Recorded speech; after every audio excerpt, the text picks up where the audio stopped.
Okay, welcome everybody to this meeting of the Children's Services Overview and Scrutiny Committee on the 4th of November 2022, which 2nd of November, sorry, November 2022, which is being live streamed via YouTube. I'd particularly like to welcome representatives from Hardship Alliance, Emma Cantrell from First Days, and Jake Morrison from Citizens Advice. I also note that we have Helen and Prue joining us via Teams. I believe that you're attending a conference in Manchester. So thank you very much for being with us tonight. Unfortunately, we have had notification that the youth councillors who were going to join us this evening and who we were all very much looking forward to interacting with have had to postpone to a later date. If we can move on to agenda item 25, any apologies for absence? Apologies from Councillor Anne Chadwick. She's been substituted by Councillor Alison Swado. Thank you. Good. Item 26, minutes of the previous meeting held on the 7th of September 2022. Now, before we go to matters arising from those minutes, would anybody like to raise any points of error or any things that need to be changed in those minutes? Those people who are present during that meeting? Is everybody happy? Okay, Alison? So sorry, I didn't raise this in advance. When Prue on page 11 answered a question about Matthews Green Primary, I thought she said that we may well use it as a Key Stage 2 school because that's where we've got the bulge rather than filling it from the youngest children up. Okay, thank you for that, Alison. Is there anybody on amongst the officers who can answer that question? Yes, Chair. Thanks, Sal. Southall Way here, Assistant Director, Learning Achievement and Partnerships. That is correct. We're looking at developing or opening that as a Key Stage 2 provision, given that that's where our current bulge area is. At the appropriate time, as numbers increase at Key Stage 1, we will then look to expand that provision to include Key Stage 1, but that's unlikely to be for a period of time yet. Good. Thank you, Alison, for spotting that. I will sign the minutes as an accurate record after that correction has been made. And thank you, Sal, for your explanation. Were there any other corrections that people believe may need to be made? If not, can I have a proposer and a seconder that we accept the minutes as a true and accurate record of that meeting? Okay, so proposed by Shirley, seconded by Alison. Thank you. Now, matters arising. The minutes include the action tracker. Thank you, Luciane, for completing that. We will be informed when care leavers will feel comfortable meeting with the committee and how they would prefer that meeting to take place. Could I have confirmation from an officer whether the SEND IIP membership list has been sent to the committee? This was from the action tracker. Again, Chair, that's down to me. My apologies. I thought that had been done. It doesn't look like it has, so I will make sure that we circulate those attendee details that's perfect, later Sal. This week. I do apologise. Thank you very much. Okay. The committee will determine when it's appropriate to invite SENDIAS to a future meeting. Okay. And on page 10, I need to apologise that I've not yet worked on the wording for recommendations to the executive regarding the SEND IIP. You'll recall that these recommendations will stress that supporting SEND is a responsibility for all members and officers of this council, and that there must be a strong focus on ensuring accountability in all SEND services, including shared services. So myself and Shirley still need to work on some wording, okay, along those lines to go to the executive. Does anybody else have any other matters arising from the minutes of that last meeting? No, thank you very much. Okay, so declarations of interest? None? Okay. Have there been any questions submitted by members of the public? Thank you, Lucian. Any questions submitted from members? Thank you. Okay, so agenda item 30, appointment of co-opted members. Okay, so in this agenda item, we are voting and ratifying the two appointments to this committee as outlined in the agenda pack. Sarah Clark from Send Voices and Richard Lammy, who is the diocesan representative for the Church of England. So we are voting according to or in the proposal as set out in the agenda pack. Can I have someone who is willing to propose? Thank you, Graham, and seconded by Pauline. Okay, those in favour of those? Certain, yeah.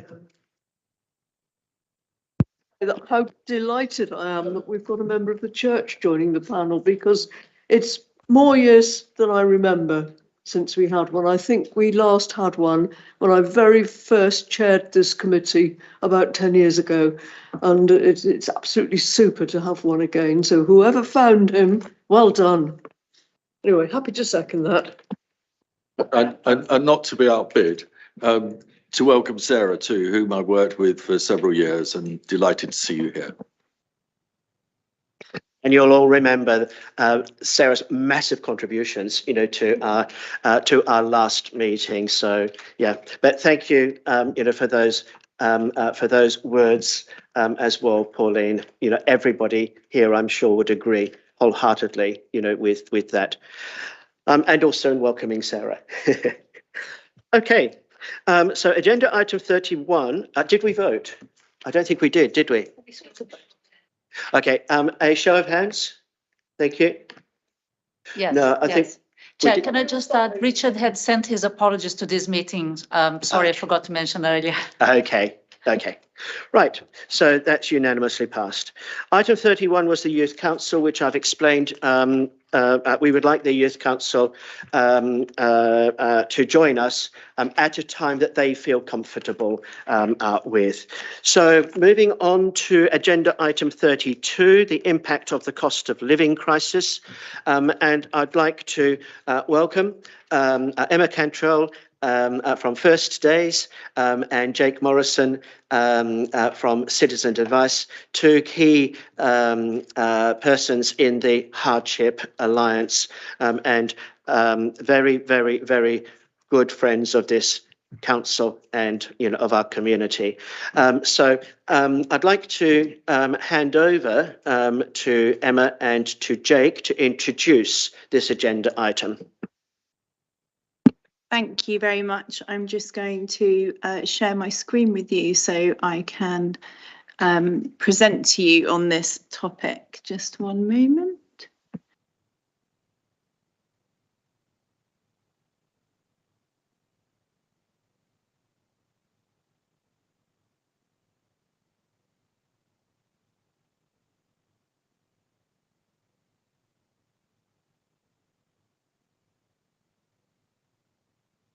That one. 1 second. Sorry. But just to give Emma some time while she's doing this, because it's quite awkward then, isn't it? Is that I've been quite clear with the chair. So we don't directly, obviously, advise a child. We don't have interaction with children. But of course, all of the work has a knock-on impact on a family and dependents, etc. So certainly happy to answer questions. But Emma's put together, I'm trying to drag out my words, by the way, a presentation, because obviously that's their specialism of work there. So yeah. No.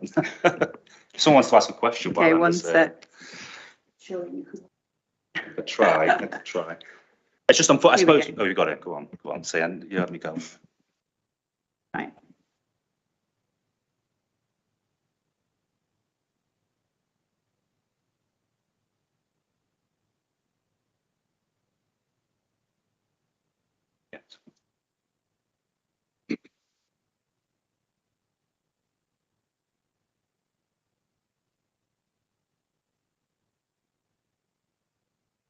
see it on my screen, so hopefully it'll appear on yours in a moment. There we go.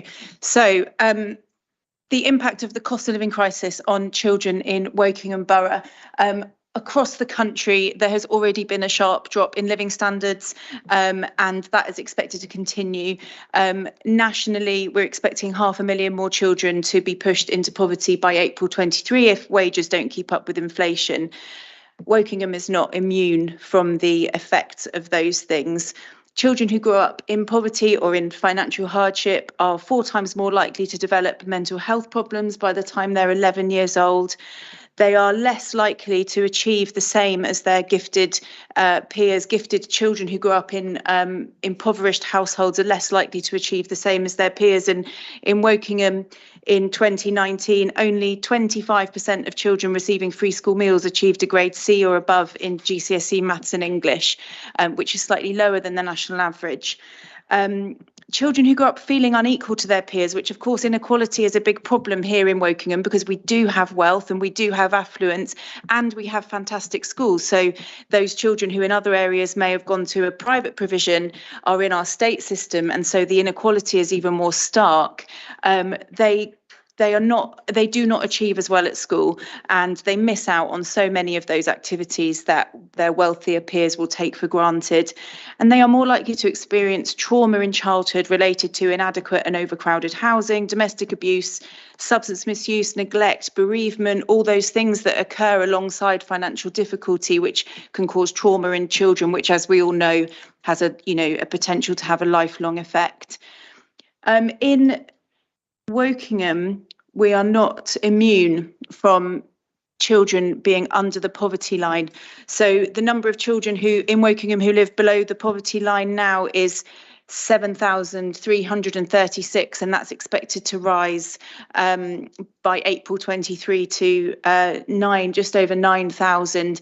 What I mean by in poverty, or what the DWP definition of that is that they are living in households that are surviving on less than 60% of median income in the area they are in. So median income in Wokingham Borough is I think it's just over £34,000. So these are households that are surviving on less than 60% of that, and that encompasses all of the benefits that they're entitled to and any income they have earned. And as you can see there, those are the numbers currently who are living in houses that fall into that bracket, the number of children in every ward. And as you'll see, there's variation between the wards, but nowhere is immune from having a child, or actually a significant number of children who are living in financial difficulty and all that entails. So the actual effect of the cost of living crisis, as you'll know from the Tackling Poverty strategy, the 2 main population groups that have children in them are those people who are living in entrenched hardship. They have been for a long time, and they will potentially continue to be in the future. Now, for those people, they will only suffer further and will have further reliance on hardship support. A dad in Woodley was happy to be quoted. I met with him last week, and he very sadly told me that he's run out of options. He doesn't pay council tax anymore. He doesn't pay gas and electric. He has to go to food charities every week, and he can't see it ever changing. And when I asked him, what are you going to do? You know that the council will catch up with you. You know that gas company or an electric company will catch up with you. What are you going to do?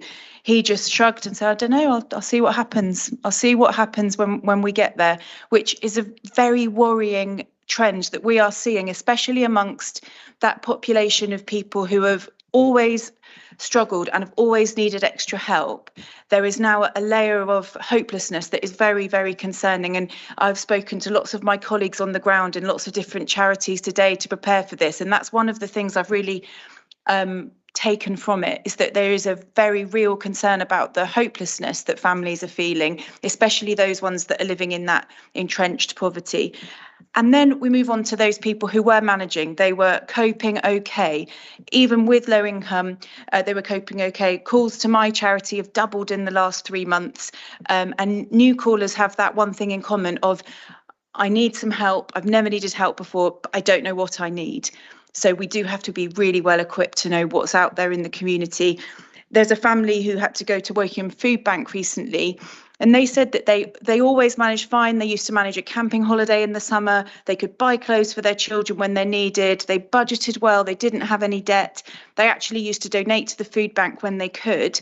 But their income now, because of inflation, isn't covering all of their essentials. They've done all the sensible things like stopped their TV subscriptions and, looked at all their bills and got the best options available to them. They're getting free clothes off Facebook Marketplace and those things, but they still can't afford food. They still have to go to the food bank for support. And there is a growing population of families in the borough who are falling into that category. In terms of what is going on the ground, at First Days, as I said, we've seen requests double in the last 3 months. We expect to support over 6,000 children in Wokingham Borough in this 12-month period, with those essential items, peer support and our new coaching programme. Now, a lot of those families we support are lone parents, 73%, and only 22% of those are in work, which is obviously a very low proportion of those who are working. And only 33% of the families we support have one adult in work. And that really alarms me because 2 years ago, that was 56%. So it seems to me that low income residents are having to drop out of the labour market, which is very, very worrying. And again, 26% are from diverse communities, whereas our kind of population in Wokingham is around 13%. So that would indicate that those communities are disproportionately affected by the cost of living going up.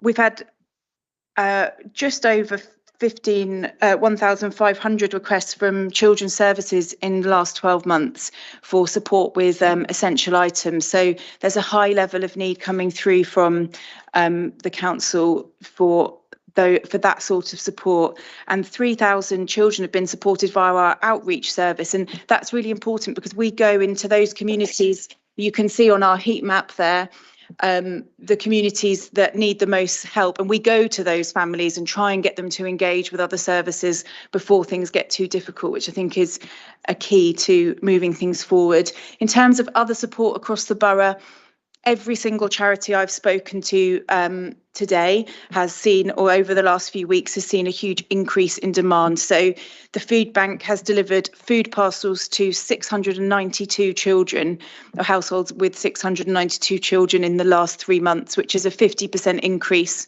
on the year before. And they've seen a 72% increase in demand for their energy vouchers. Share, which is the food distribution charity, have seen a 25% increase in attendance in the last 6 months. They're giving food to 600 households across the borough every single week. And Woodley Lunch Bunch, one of the lunch clubs, has a growing waiting list, which is really, really upsetting. So, over capacity for who they can support in Woodley, and, are delivering to 135 children. And I think it's really devastating when you're frontline in a charity to know that there are children who you can't help. It's very, very upsetting. The Cowshed have said that demand for their essential items for children has doubled in the last 12 months. And Jake can give you his data, but there's been a 81% increase in cost of living related requests. And again, the majority of people supported with some single person households by Citizens Advice, and the majority of those had dependent children. So we've got a real issue with lone parents needing so much extra support because of their situation. So the risks of this cost of living crisis to children in Wokingham, well, I think the first thing that you all need to take very seriously is the potential for an increase in demand for statutory services. Financial difficulty, as you know, leads to so many other issues within households, which will end up having the door being knocked of children's services and other services across the council as well, housing being a big one of those. The voluntary and community sector, we are way beyond capacity. I think that's the other key message, is that charitable funding has dropped 40% since last year, and all of us have seen such a huge increase in demand, and we are having to turn families away, which is just soul destroying, to be honest. And some charities won't survive, and I don't think any of us will be able to respond to the level of demand that is out there. It's a very, very worrying time, those of us in the sector. I think the long-term effect of the pandemic, coupled with the effects of the cost of living crisis, could be generational in its impact. A family I spoke to were doing, financially very, very well. They'd bought a house in Woodley at the beginning of the pandemic, just before the pandemic. They'd stretched themselves pretty much to the top of their budget, but it was all fine. That people do that a lot, and they cope, and the housing market goes up and all of those things. Well, the pandemic really affected their ability to earn money. That was okay whilst there was lots of support in place. Now that support has dropped off and inflation has hit, that family are now looking at losing their home. They've already lost their livelihood. And what happens to those 3 children who are living in that family now? What we really need to be planning for that long-term effect. And I think what we're hearing from schools, and everyone in this room will know a lot more about this than I do, is that there's a much higher level of social problems related to the cost of living that school teachers are having to deal with. And I can only imagine the impact that has on schools. So what can we do? Well, we need to all at the same time do kind of short-term firefighting, things that we can do right now, but always looking to a longer-term view of how we can support families and children moving forward, and how we can prevent some of these short-term crises from turning into long-term problems.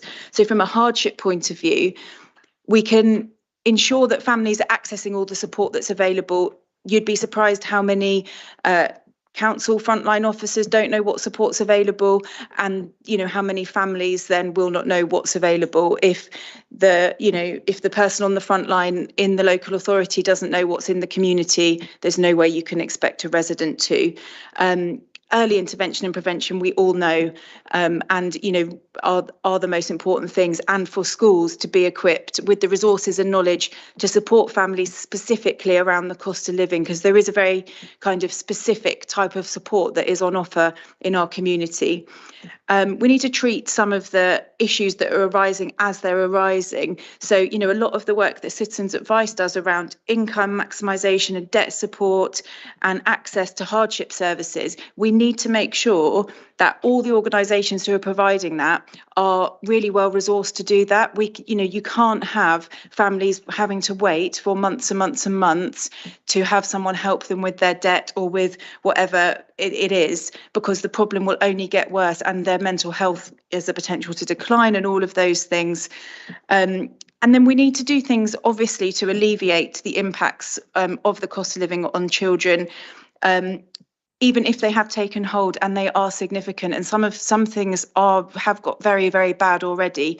And that is really, really compassionately looking at rent and council tax debt and housing support, and what housing can do to support families and contain them in their crisis, and how we as charities are having to operate and the pressure that is on us, and what you as the council can do to support that is something that I would challenge you to take very seriously, because what none of us want is to be looking back in 20 years' time and still seeing the impacts of, this period of time in the last couple of years on our residents as they have become adults. That is all I have to say. If there are any questions, or if Jake wants to add anything. Would you like to add something, Jake? Thank you. If you don't mind, I know some hands went up there, but if I can just share, because as Emma said, she shares a lot of stuff there. Just to share for this committee's benefit. Yeah, there we go. So as Emma said, single people with dependent children is the big area of increase. And I know it's quite small for people to see on the screens there, but I'm sure the volume of the graph is big enough to explain it of itself. But single people with dependent children, just numbers were really, really low in January 2019, should I say. January 2020 was the same. Even the pandemic really didn't massively rise the demand from single people with dependent children. 21, and 22 now in terms of this bit is October. Those two are August and July. Huge increases there in the number of single people with dependent children. In terms of just some of the wider perspective of what's going on, these are the solely focused on cost of living related issues over the last 12 months and the heat map of where that's coming from within the borough. And obviously, if you overlay that with the data Emma shared about children in poverty, it does overlay there quite naturally. But things like financial capability up 120%, energy wouldn't surprise you, up 425%. Access to charitable support and food banks up 22%. So last 12 months compared to the previous 12 months there as well. And I just wanted to quickly touch upon some of the points that Emma mentioned as well. So helplessness, many of you will know I'm a mental health first aid instructor as well as CEO of St Device Working Group. Helplessness is, and I'm not anyone who can diagnose, of course, but is a big indication of low mood, and it's something we'd be looking out for when we're assessing for suicidal crisis. So if someone was coming to us and was in a state of helplessness about giving up, about resigned to their issue, it does often lead to issues around suicide thoughts and is there any point anymore? And unfortunately, I've got to say, some people come to the view of actually, am I causing more harm than good here because I'm not able to provide? And that is something that none of us would ever want to see, which is, Emma's message about reaching out for support is vitally important. I do, unfortunately, I need to link that to the point that in October 2022, so just gone, we had a 75% increase in calls compared to the previous October. It's nearly double the number of people that are needing our support compared to previous years. And then just some stats on universal credit. So 57% of people on universal credit in Wokingham Borough have dependent children, and of course UC was cut, universal credit was cut last year by £20. That's obviously now going to get worse in terms of, again, the need to spend, and our debt advisors report to me that they're struggling to give people debt solutions because they know they'll end up in debt again the minute that debt solution is passed. So we're in a sad state where we're having to just bide people some time to wait and see if we can get to it sounds like a terrible phrase, but like a good spot to then say, right, that's the time to get you a debt solution and start your next chapter from there. Whereas pre-pandemic, genuinely a debt solution was your new chapter. That was your fresh slate to have a new start, and that just is really out of reach at the moment. Good, thank you, Jake. Just in this introductory phase for this agenda item, I'm wondering if there are any officers, firstly, who would like to add anything by way of introduction.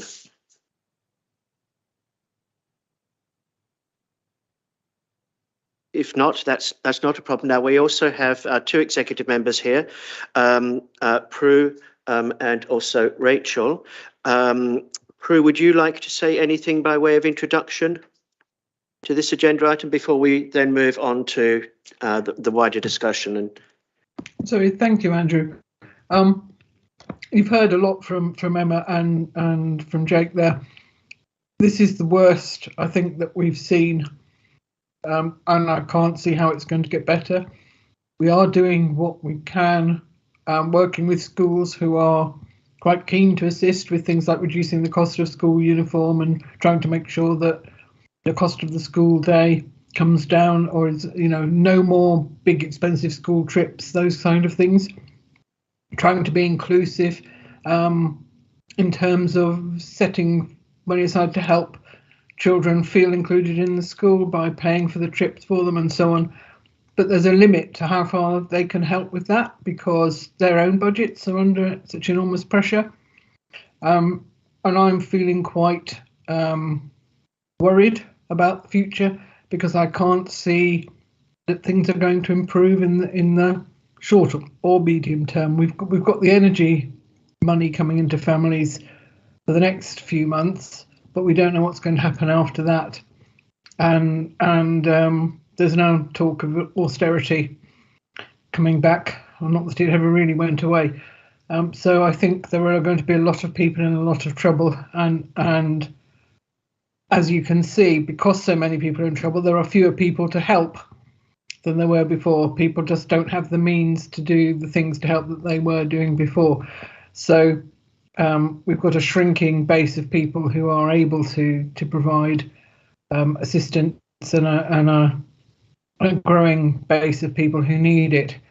And while we are an affluent area, and our problems are not as acute as some others, it is getting to the stage where we have people in crisis, and we will do. I think we're all pledged as an executive, and Rachel will tell you in a minute to do what we can as a council to help people.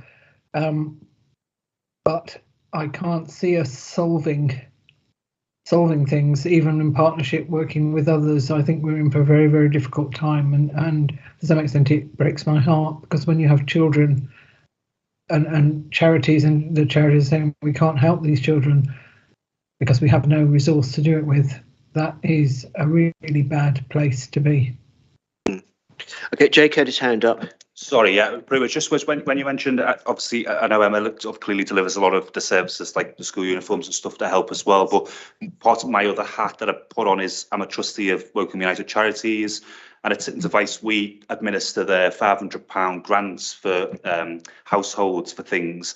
But I know United Charities tried to reach out to all the schools early this year, of which I believe one of them replied, and that was basically to give them money to allow them to just say to this family, you are going to go on this, here it is, it's done, it's dusted, and they got no. So just while you said that, I just thought maybe there's a loop in here where we try to connect some of these things together. Send me something about it, and we'll make sure we tell schools I'll in link a you up, more official way, shall we? Yep. Yeah. Thank you. Yeah, thanks for that that contribution, Jake. And yes, Prue, you're absolutely right. You know, the situation is critical, you know, and heartbreaking, frankly, you know. But one of the things which Emma pointed out was that one of the challenges that we face, and one of the things which, you know, we will be discussing tonight, you know, is to see if we can make recommendations to improve communications about what is out there. We've just had an example, you know, given by Jake, you know, of monies which were available to schools, but for whatever reasons, you know, has not been taken up. So one of the purposes for tonight is to identify, you know, examples like that, and to see how they might be approached, so that we can make more effective, you know, use of the resources that are available. Thank you, Jake and Prue. Rachel, would you like to say something? Again, this is all by way of introduction. Then we're going to go into sort of a wider discussion. Yes, thank you very much, Andrew. And thank you very much to both Jake and Emma for coming along tonight and talking. You've been absolutely invaluable as supports in the work that we're doing as a council in trying to tackle poverty and with the cost of living crisis. You know, we're trying to do two things, I think. We're trying to support with emergency response over this winter. So, for example, with the money that we're giving as vouchers to support those families who rely on free school meals in term time, and make sure that they've got some money to feed the children in the holidays. Now, that money has to be spent from the Household Support Fund by March 2023. I'm really worried about what's going to happen after that, because I think families need that funding so they can continue to feed their children in the school holidays.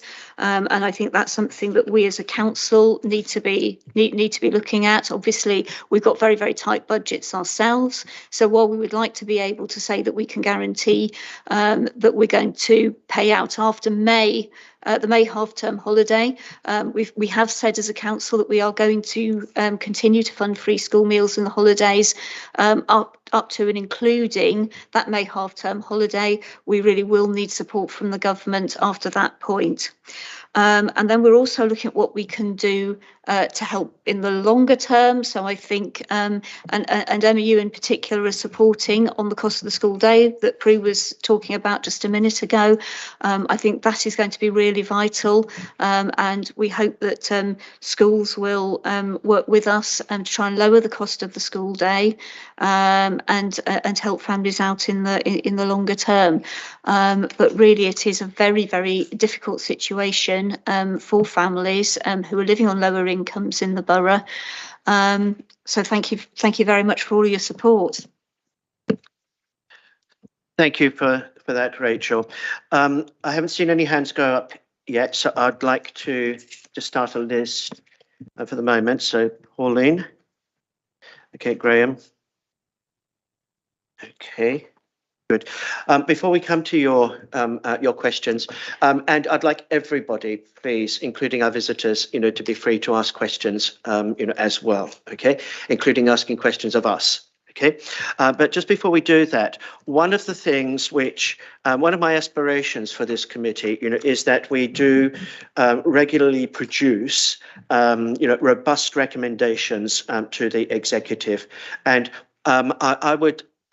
Personally, I would find it easier, if we were to begin to list potential recommendations as they arise, okay, from our discussion. And it seems to me, that we have one potential recommendation already, and that is Rachel has mentioned that the household support funding ends in May, okay, and I would like to propose, okay, that this committee recommends that that the council pursues a lobbying agenda, and begins lobbying government now for clarity, about what arrangements will be in place after, I believe it's May. There may well be other committees who will make similar recommendations, but that should not hold us back. Okay, Rachel? Thank you very much for that, Andrew, and I think that is going to be very, very helpful. If I can refine what you've just said a little bit. Household support fund funding has to be spent by the end of March. We as a council have said that separately of that, we are going to continue to fund free school meal families in the holidays up to and including May. I think as well as getting clarity, we should push for that funding from central government to continue. Because it's going to be very, very difficult for us as a council to continue that funding ourselves, because we have a deficit situation that we're working to tackle at the moment.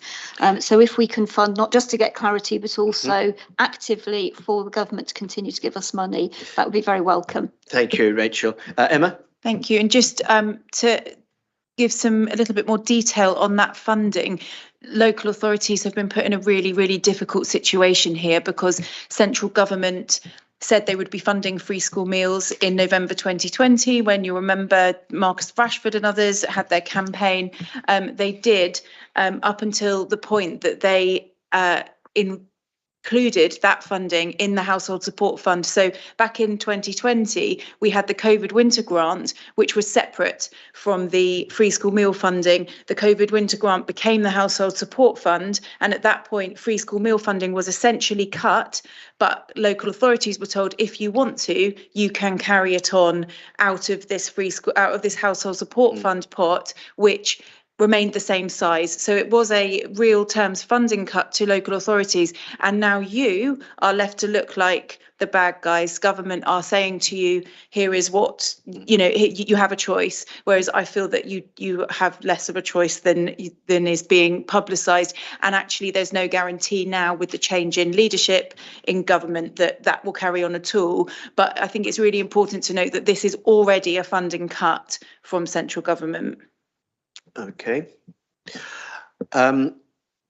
We will come back to the precise wording for each of the recommendations at the end of this agenda item. Yeah, is that okay, Lucian? Okay, but thank you for that point also, Emma. Okay, so Pauline. I've got 4 very quick questions on the presentation, and they are quick, and none of them will require more than 1 sentence as answers, or in the case of one of them, maybe 2 sentences. You said that there are 33% that families that have 1 adult in work. Does that mean 1 adult out of 2, 1 parent out of 2 parents, or that 67% of families have no parent at work? Shall we deal with them one at a time, or it's easiest?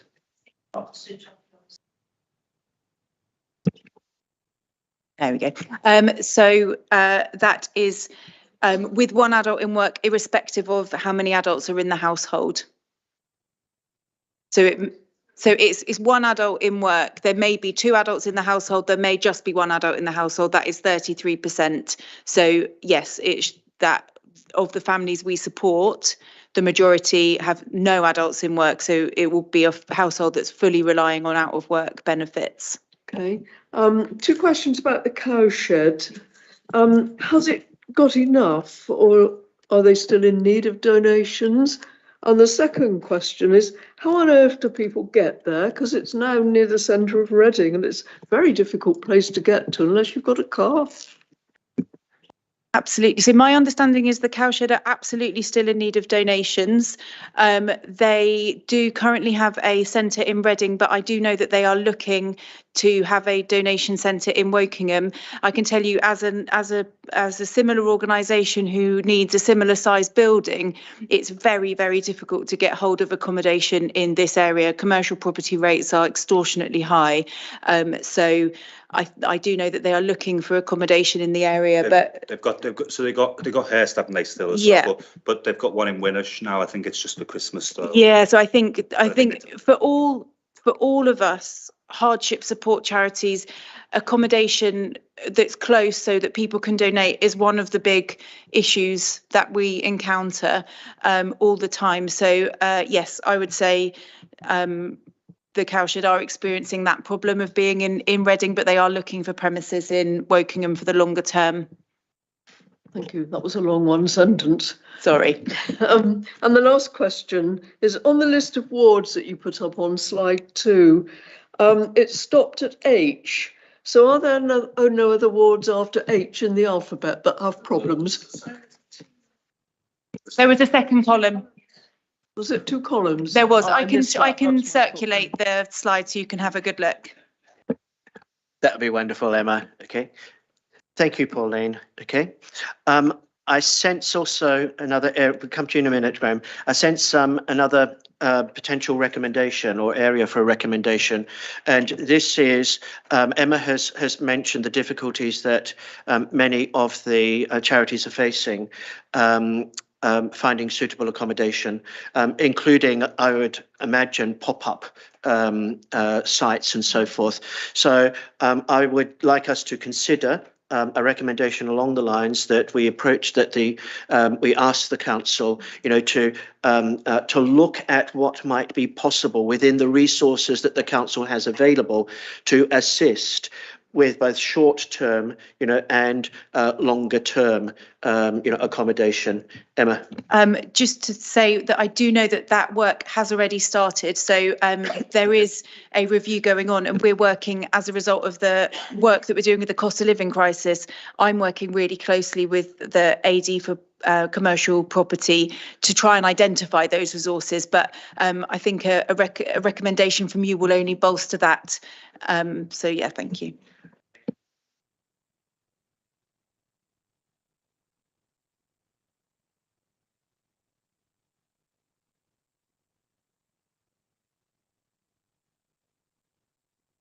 This was a response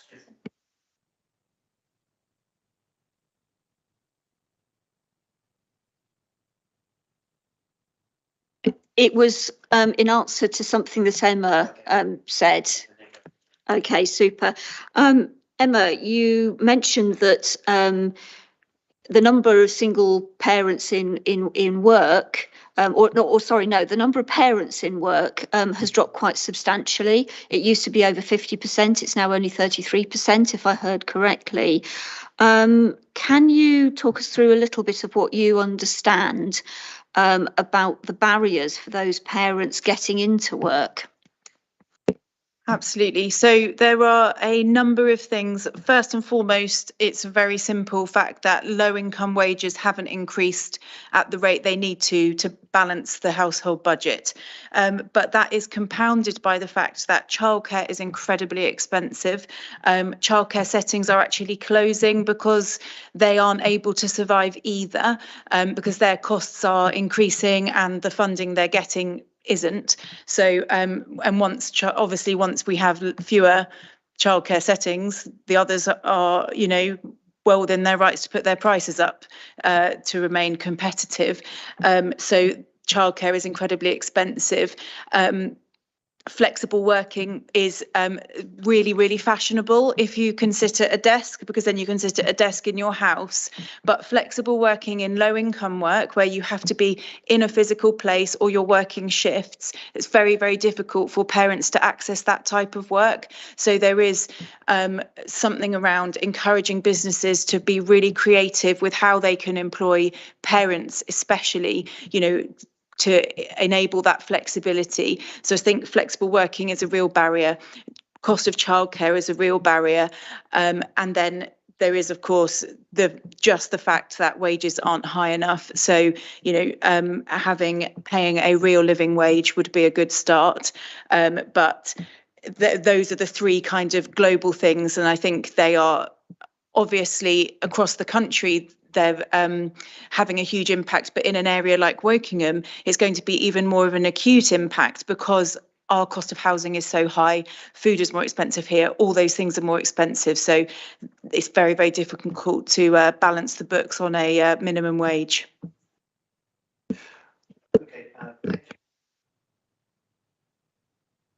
Thank you, Andrew. Thank you, Emma and Jake, for explaining and giving us the depth of the problems. I live in the wealthy north and I don't get to see a lot of this stuff firsthand. But where I would like to get to, please, is around what Andrew's saying, which is what the real crux of the problem is and what we can do about it. So not more detail on what the problem is, and I'm not trying to scoot over any of it. I'm trying to get to a place where we can help you. So what you can do for me, because I'm a macro person, is tell us what the relationship was and the three things that mattered to you from Wokingham Borough Council in 2019. So that's pre-pandemic. And answer the same thing for now, because I want to try and see what the difference is and therefore what behaviour change we need. Well, I'm certainly happy to take it first. I think what I would say, Graham, is that the relationship with the council 2019 was very poor, as in, well, yeah, I think it is only fair to say it just was non-existent. When the pandemic came, though, that was when the relationship dramatically changed. So that was in March 2020. Regular engagement with exec members from your colleagues.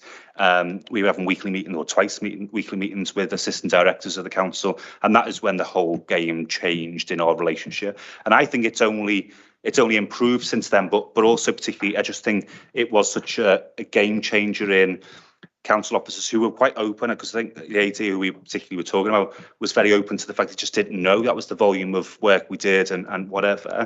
So that's certainly improved. I think the challenge now, if whether Rachel wants to answer that herself, is that it feels like the resources that were available are no longer available. So, you know, we got nearly doubling of clients.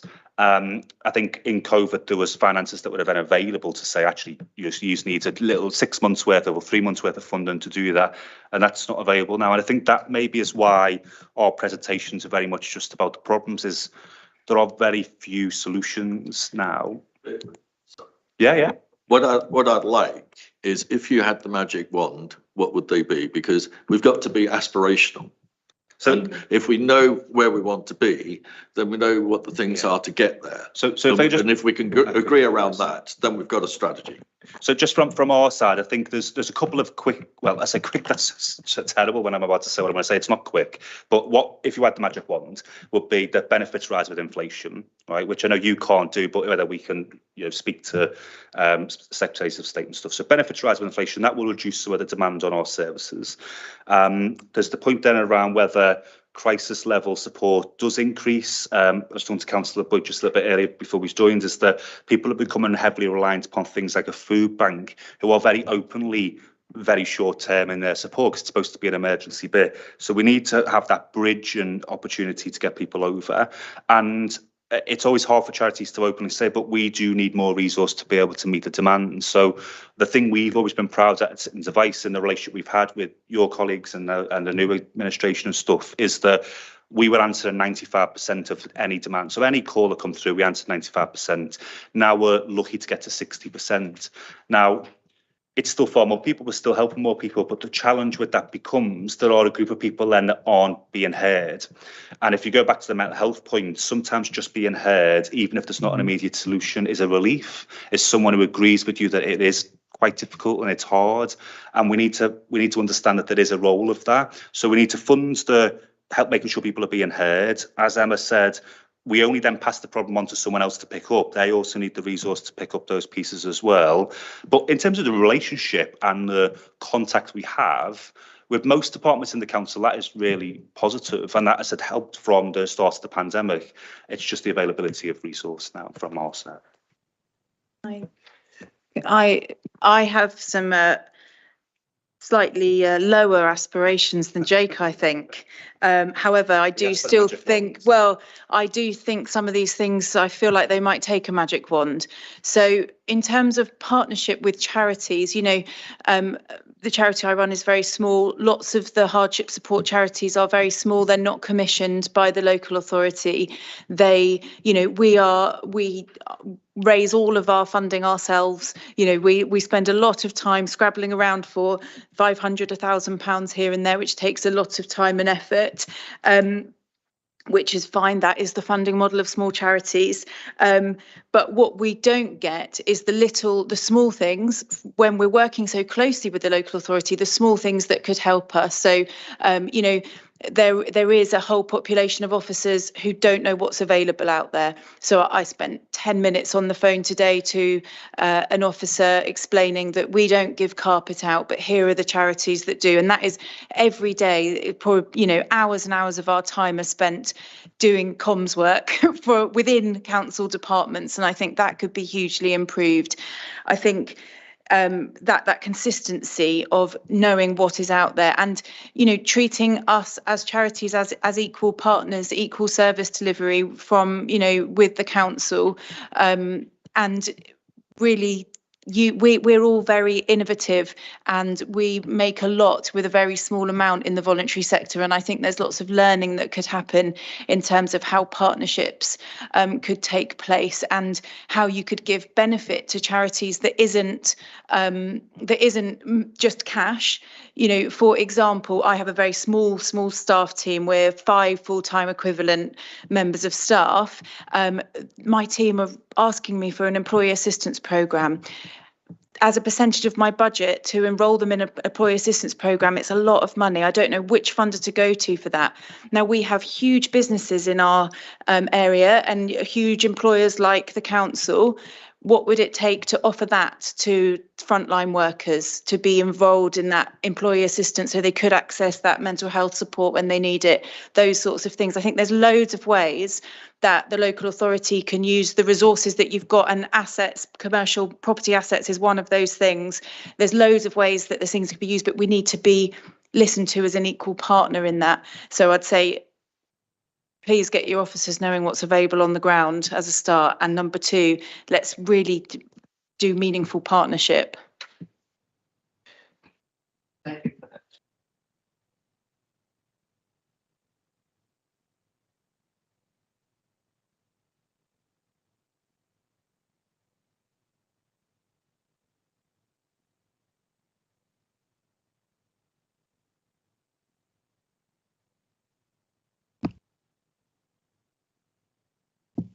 We've lost the sound, people.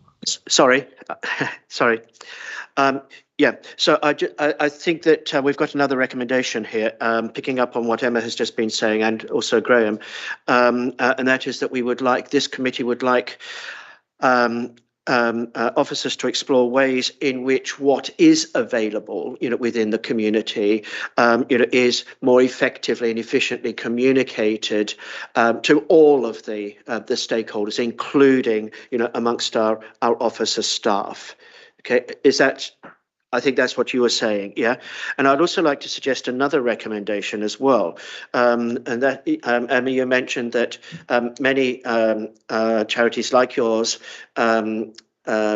search for relatively modest grants, relatively small sums of money. It seems to me, as a town councillor as well as a borough councillor, that there are towns and parishes, that are probably being underutilised at the moment in terms of the types of grants that could be made available. So I'd like to propose that also, as another WBC communicates with the towns and parishes, via the Hardship Alliance, to make it clear sort of what sorts of grants they might be able to offer. Sorry for being so long-winded. No, if you would be so kind to add to that recommendation that as charities we're engaged with on the application process, because some of those application processes are very, very arduous and they're every 12 months and it takes hours and hours to fill out the paperwork and extract all the information, and actually there are other ways it can be done. So it would be great to have a bit of a consultation on that as well.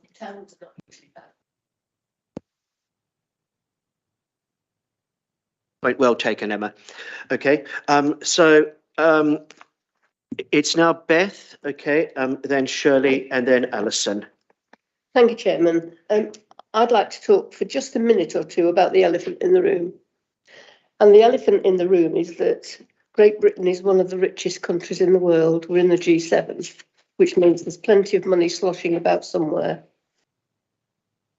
We've lived for, 10, 11 years under a period of austerity where the rich have got richer and the poor have got poorer. There's probably a song about it somewhere, and that needs to change.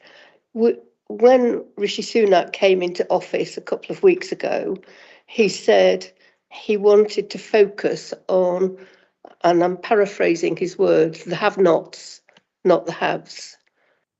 But he didn't put down bankers' bonuses, did he? He left it as it was. I know, but this is political.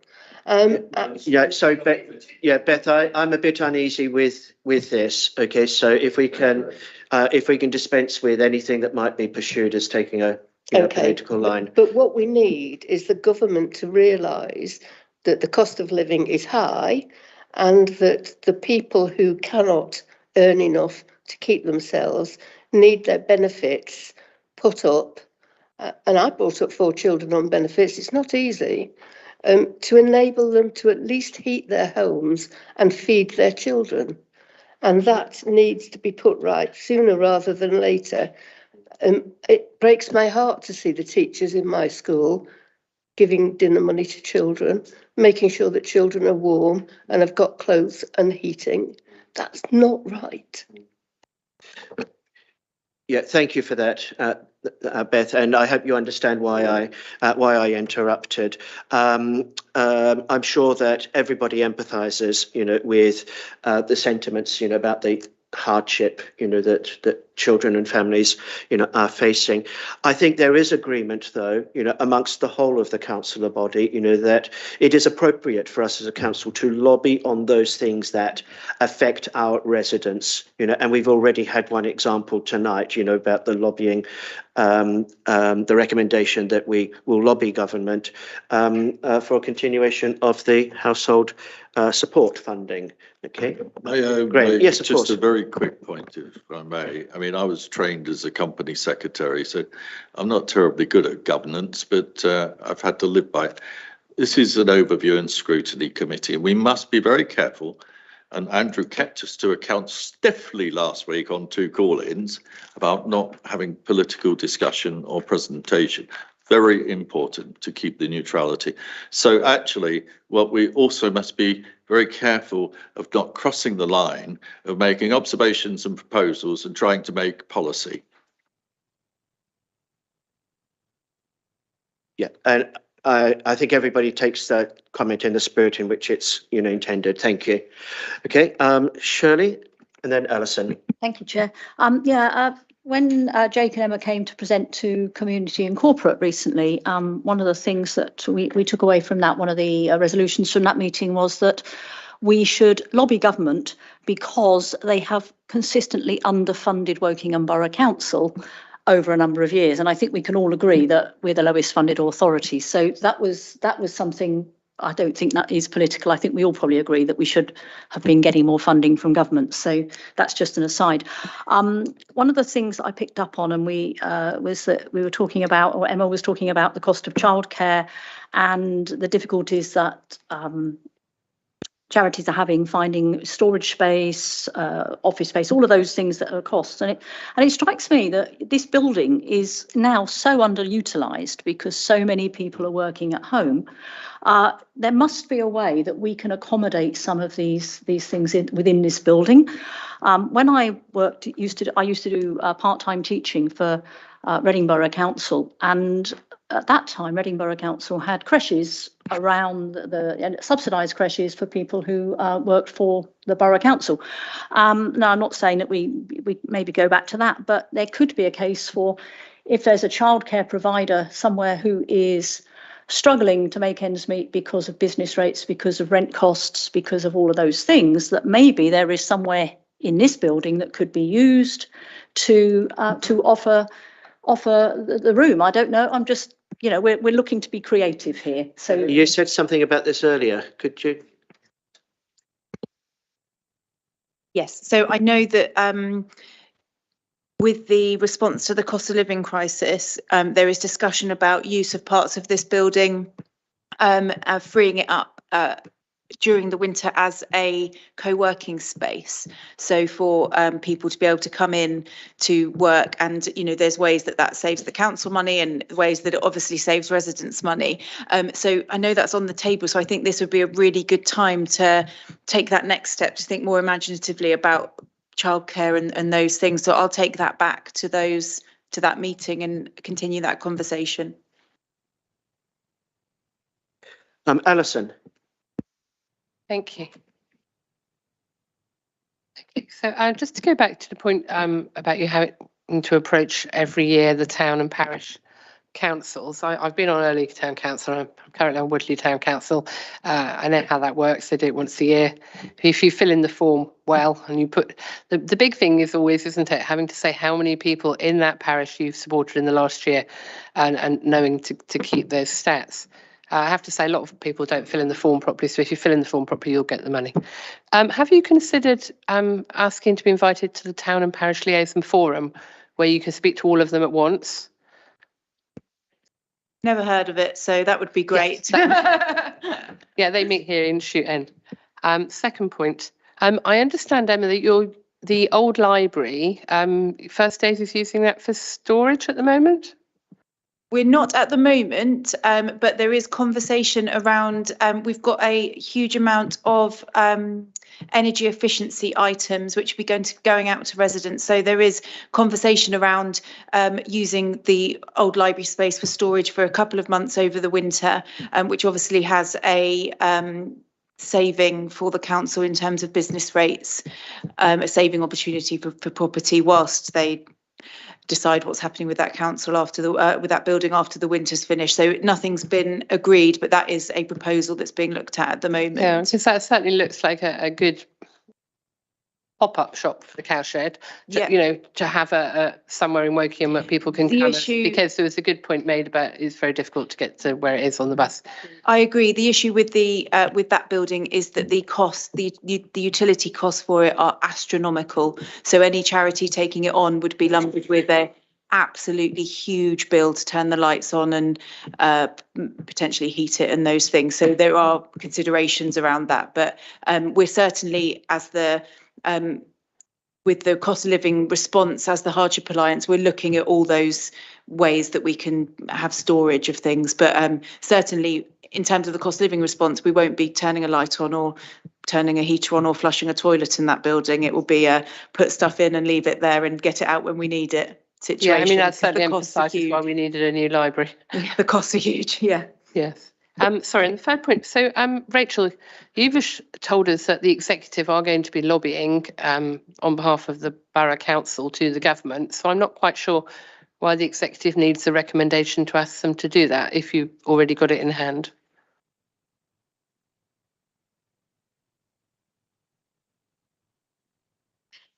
I think any weight that can be given to that is going to be good. It is something that we are looking at doing, but I think the additional voice of this committee would be very useful. Okay, thank you. Oh, sorry, I did have one question. In your slide where it had to treat and it said income maximisation, I think I know what that means, but I think I'd appreciate if you could explain it a bit more.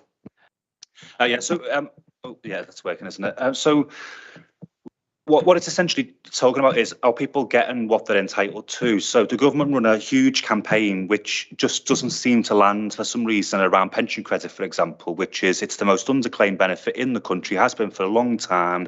And there are loads of reasons why people aren't claiming it. Some of it is about, you know, proudness and you know, I don't need that support or whatever.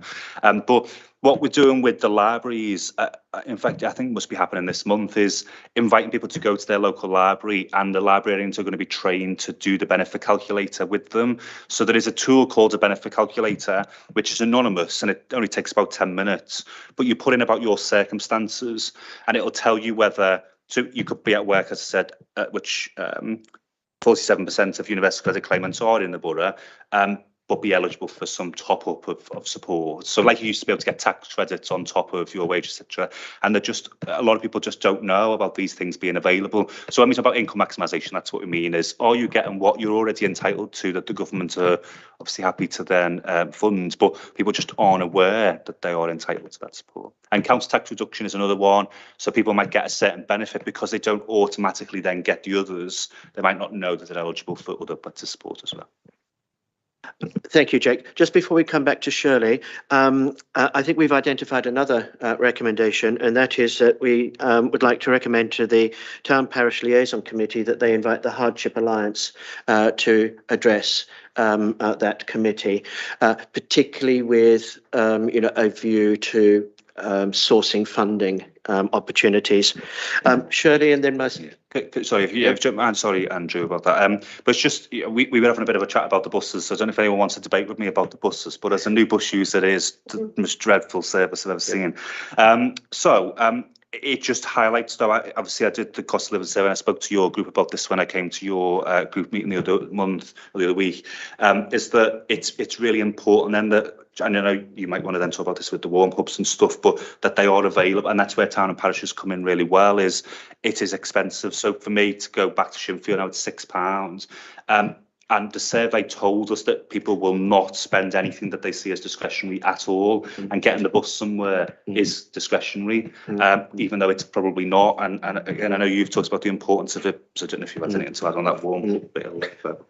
Yeah, it's just about the importance of services being in the community, so people aren't having to get on the very expensive buses, and that is very difficult because then you have to spread your services really thinly, and that's what we're looking at with opening a network of warm spaces. We absolutely need to put them in places that are too expensive on our bus routes. So yeah, it's a real worry and a concern. Can I ask, Rachel, is that something which has been on your agenda? The high cost of transport. Yes, absolutely. I think that's very important, and we are liaising with Emma in particular on the warm banks, and it is very important that we do have those spread out so that people can ideally walk to them, because, as you say, bus fares are just too expensive for people to be able to travel. Yeah, but it's a wider transport costs issue, which I think it would be really good for you to pick up with the appropriate people. So thank you for raising that. Shirley? Thank you. Sorry, I knew I had three things, but I'd only written two of them down. The other one was, you touched on briefly getting, I think, local businesses are maybe, were you alluding to getting maybe staff members seconded to you sort of as part of some kind of development process. I remember when I worked back in the 80s, I worked for a company, and there was a program where you could go out sort of one day a week or half a day a week and work with a charity or work with a different organisation, and the company paid your wages, and it was mutually beneficial. I don't know if those sort of, I mean, I've been out of the work market for quite some years now, so I have no idea whether that type of thing goes on. But I'm guessing that when you first really got on board with the council during COVID, there were lots of staff who were on board with you, who were doing a lot of the things. And now you've got treble the workload and no members of staff additional. So you presumably, Emma and Jake, you've got members of staff who are pretty much 9 till 5, nose to the grindstone, dealing with these applications for household support or free school meals. But you haven't got the staff resource to cover that. And I'm guessing that quite a number of your people are volunteers who are doing that as well, which is possibly more than they actually thought they were signing up for. So I think maybe that is something, I don't know whether the council could facilitate, whether I guess the council staff are all, have been pared to the bone over the years, but maybe it's something that could be facilitated with some of the businesses in the borough. I don't know. So I think it's something that should be explored. So there's two things. Firstly, Woking Volunteer Centre is trying to engage with the big businesses across the borough and working with the council. There's a breakfast in a couple of weeks for charities to go and present what their kind of offering is for volunteers to those big businesses. At First Days, we have teams in every single week, 20 or 30 people on their one day a year of volunteering time. And sometimes for us, what comes out of that is a really keen volunteer who wants to come back and give more in their spare time, which is fantastic, especially when it comes to the more specialist things like, HR specialisms or those things that are invaluable and expensive. So those relationships do exist. But I think what I was alluding to was that there is another layer. There's a more creative way that the council could engage with us, certainly to get officers on board with knowing what charities are doing. There are lots of ways that could happen, but also giving us some of the benefits that council officers have. So, for example, some access to employee support programs or other subsidies that might be available within the borough that might make life a bit better for the people who are working on the front line. And then if the council leads the way with that, businesses may follow as well, or in partnership be able to support those things. There's some really innovative, exciting ways that we can support those frontline organisations that isn't just cash. We still would like the cash. And have you discussed some of these with Rachel? It's definitely being talked about. Right. Yeah. Right. So I think we would encourage that conversation to continue. Okay, Jake? Yeah, Rachel has a long list of things that we constantly text her that we want. I think so. So yeah, Shirley, on the look, I said I did come to some sort of committee, and I think you must all get like that as well if you don't know what committee you've been at. But we did go to some committee. I think you were as well with Annette is in the pandemic, and that was one of the best things I've seen from the council, was allowing council staff to come and volunteer with us and other organisations, because what it did was it really created that team rather than they're a provider over there, as you said, like sometimes unequal. So the stuff that we're doing with the libraries that I've just talked to Alison about around income maximising, doing a benefit check, that come from what happened with we mainly got library staff who were answering the phones with us. They then went back to the libraries and went, actually, people tell us their problems when they're in the library, and we now feel like we've got some knowledge to be able to do that, but it's not really the right, that's not what we're here for. But they've been going back to their managers saying, what could we be doing more now of? We were then meeting with Jackie Whitney and Sally and others talking about that from our side, and we can see how we can pull that together, which is library staff can do stuff. They can take some immediate action and then make onward referrals rather than just say, oh yeah, that's really difficult, isn't it? And whatever. So I'm a big fan of that. I did ask, I think we talked about it in the Hardship Alliance as part of the strategy of, Woking, in my view, I know it's always difficult when you're then employing people yourself, but I think it would be really good if the council did have a volunteer scheme for your own staff, particularly because I remember when I actually met Susan Parsons when she first joined, and I asked about this around becoming trustees. So, a lot of councillors are trustees on boards, but you've got finance staff who charities are begging for treasurers all the time. you've got data people who could come in and volunteer and help us with our data, would just then help you because you'd be able to get a nice route into accessing data. So just allow people, don't force anyone, but just say, look, if anyone wants to volunteer for charities, come and speak to us. We can see what the interest level is. And even if that was once a month of someone who's a finance expert at a level like the council could do amazing things for organisations of our size.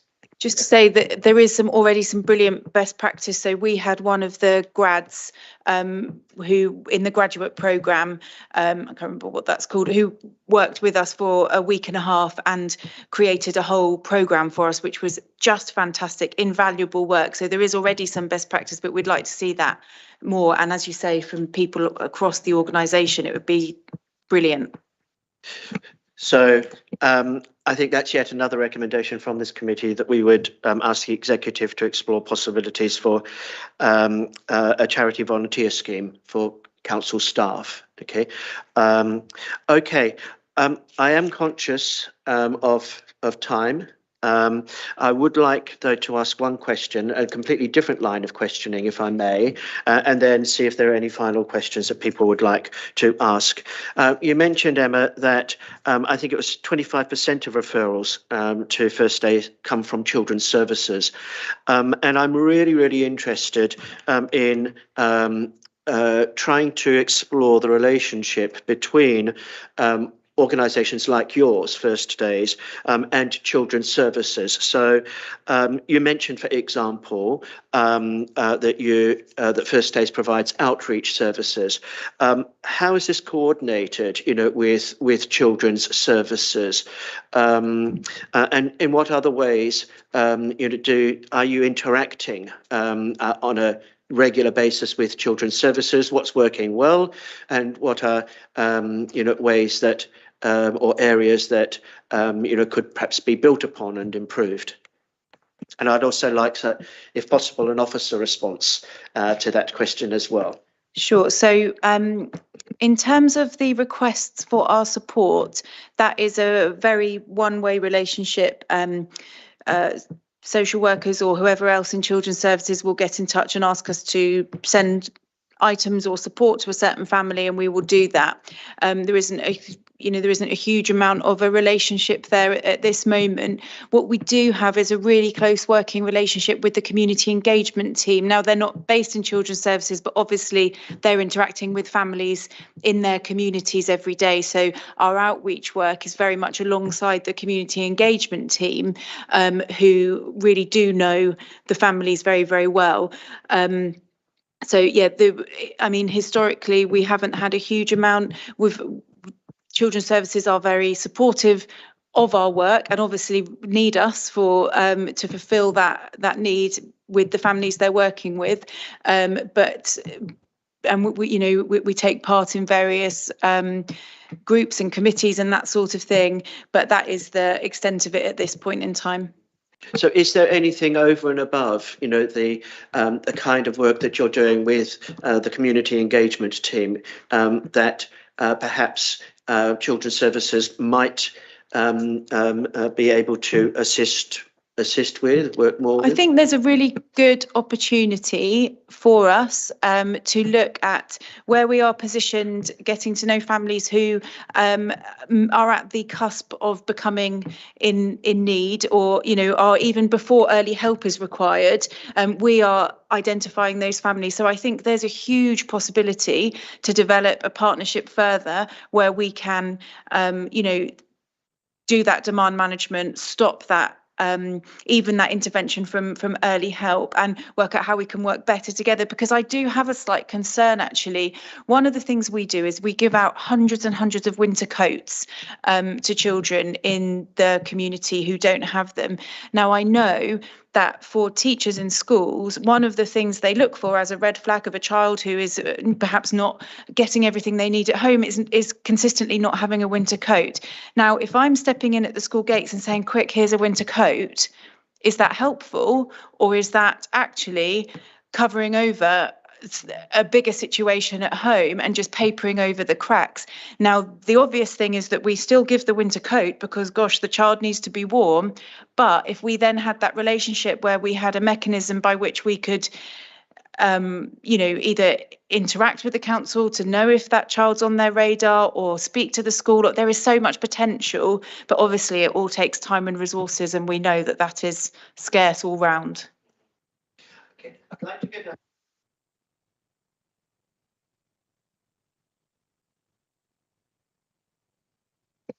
Thank you. Yeah. So our relationship with the children's services is minimal, just given we're not a natural necessarily relationship there. But what I wanted to highlight is I think children's services team have a really great opportunity to work with school, and Emma and stuff might already be well working on this with them, but to destigmatise the access to support by regularly and sharing those messages with every parent in those schools. We're certainly up for taking our mobile advice unit on tour around schools. I know Emma does outreach to schools as well. So there's a lot of stuff that we could be doing, which only comes through the two-way dialogue in and of itself. But we did meet, and we were just talking before earlier on around, we asked to meet we asked our commissioner manager at the Council and Adult Services to arrange a meeting with the Children in Care and Care Leavers team, because I've got interest in that from some professional background experience. But when we met them, they were astounded by some of the projects we have. So we just talking about, we've got a personality disorder project, which helps people to build stability into their lives with income, housing, employment, relationships. And what the care leavers team was saying, the biggest challenge we have is we have care leavers with personality disorders who have instability in their lives. Now, we will promote that and we would shout about it all we can, but it's like these little chance meetings that you then have. So there's just something for me around, and I think I used to say this to adults, is have some curiosity. Don't just operate, but have curiosity. I wonder what does exist out there. Well, bring people in, as you've just asked about coming to the town liaison. Just come in. Let's have an open mind about what you might have to say. Whereas adults are definitely very, very good at that. Of just come in, tell us what you do, and let's see what our relationship can be like.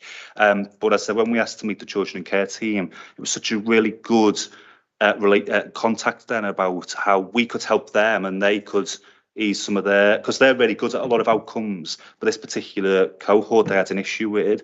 But that come because we asked our commissioner and managers. Yeah. Well, that's another excellent example, of how we need to improve communications, with all officers and other stakeholders about what is available, in the community. So, Adam, your hand is up. Thanks, Andrew. Just really to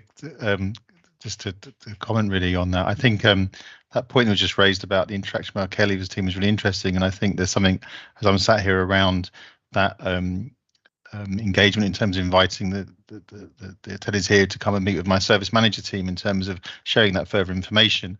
I think just to, I suppose, challenge it partly, I'm quite confident that a lot of most of our social workers and workers are very curious around services when they're working with young people in terms of identifying specific services that will meet their needs and support them.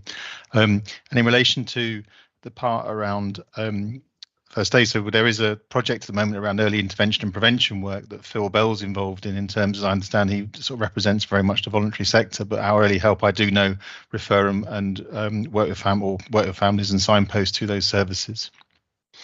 But I'd more than welcome you to come and join us in our managers meeting in terms of sharing that information more. Okay, and is that an invitation that you might be interested in? Yeah, I think we've absolutely. Yeah, that's excellent. Thank you for offering that, Adam. Okay. Any other officers like to make a comment? Helen? Okay.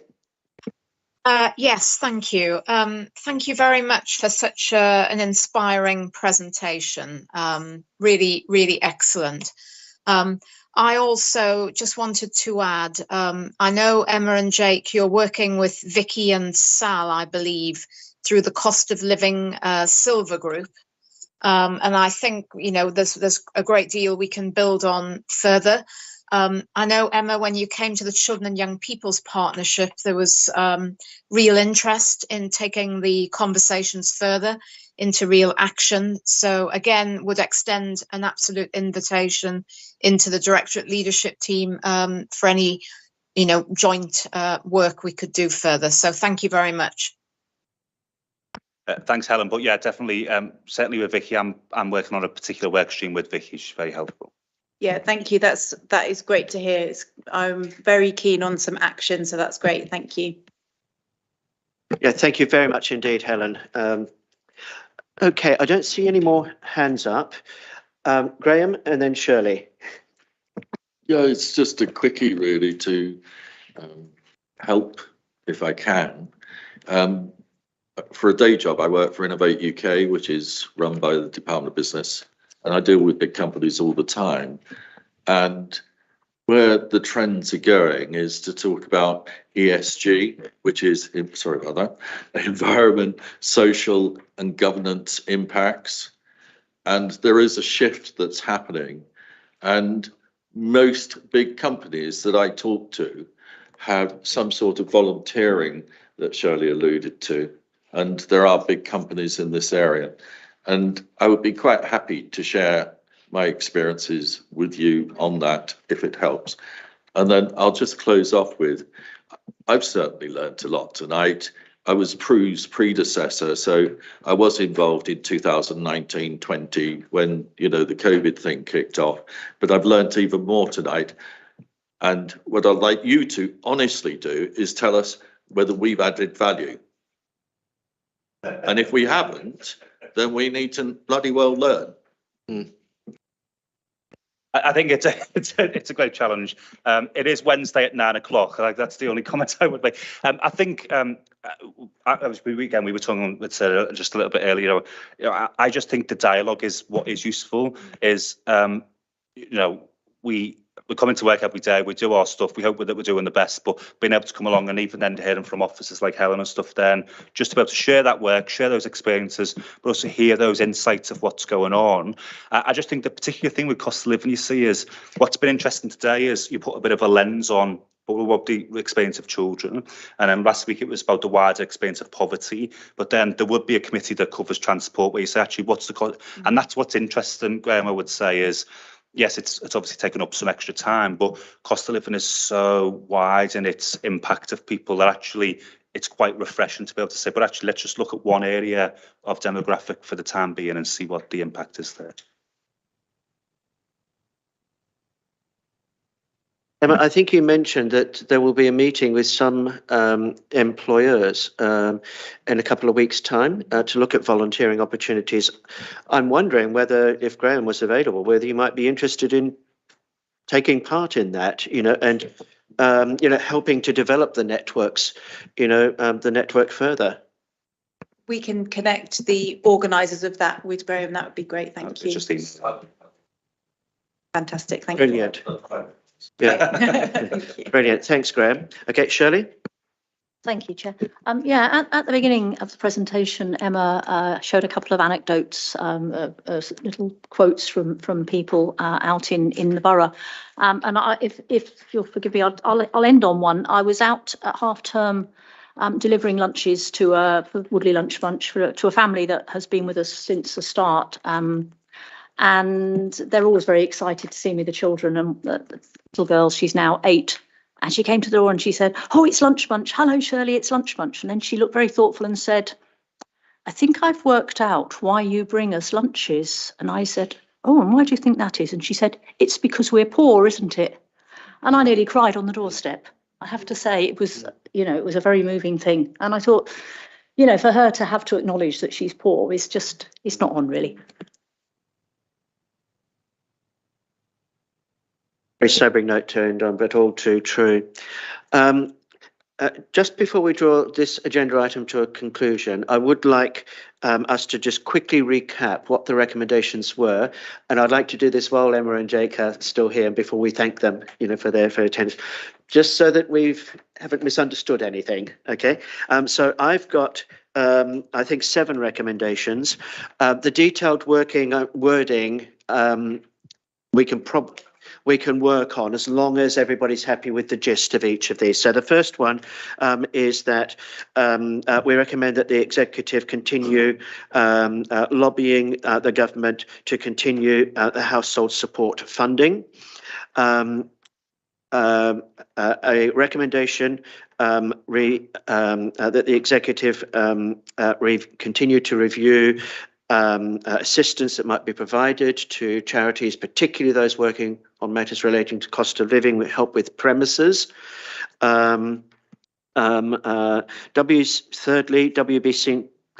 Fourthly,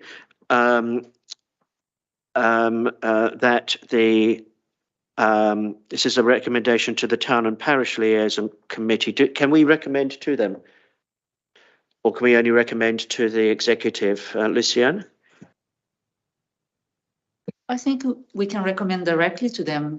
Okay, so this is a recommendation directly to the Town and Parish Liaison Committee that they invite the Hardship Alliance. I had one more noted before that, which was around effectiveness of communication of what's available. Yep, I've got that one coming next. So, so let's jump to that one. Okay, that the executive look at ways of improving communications with all stakeholders, including our own officers, about what is available, what supports are available locally.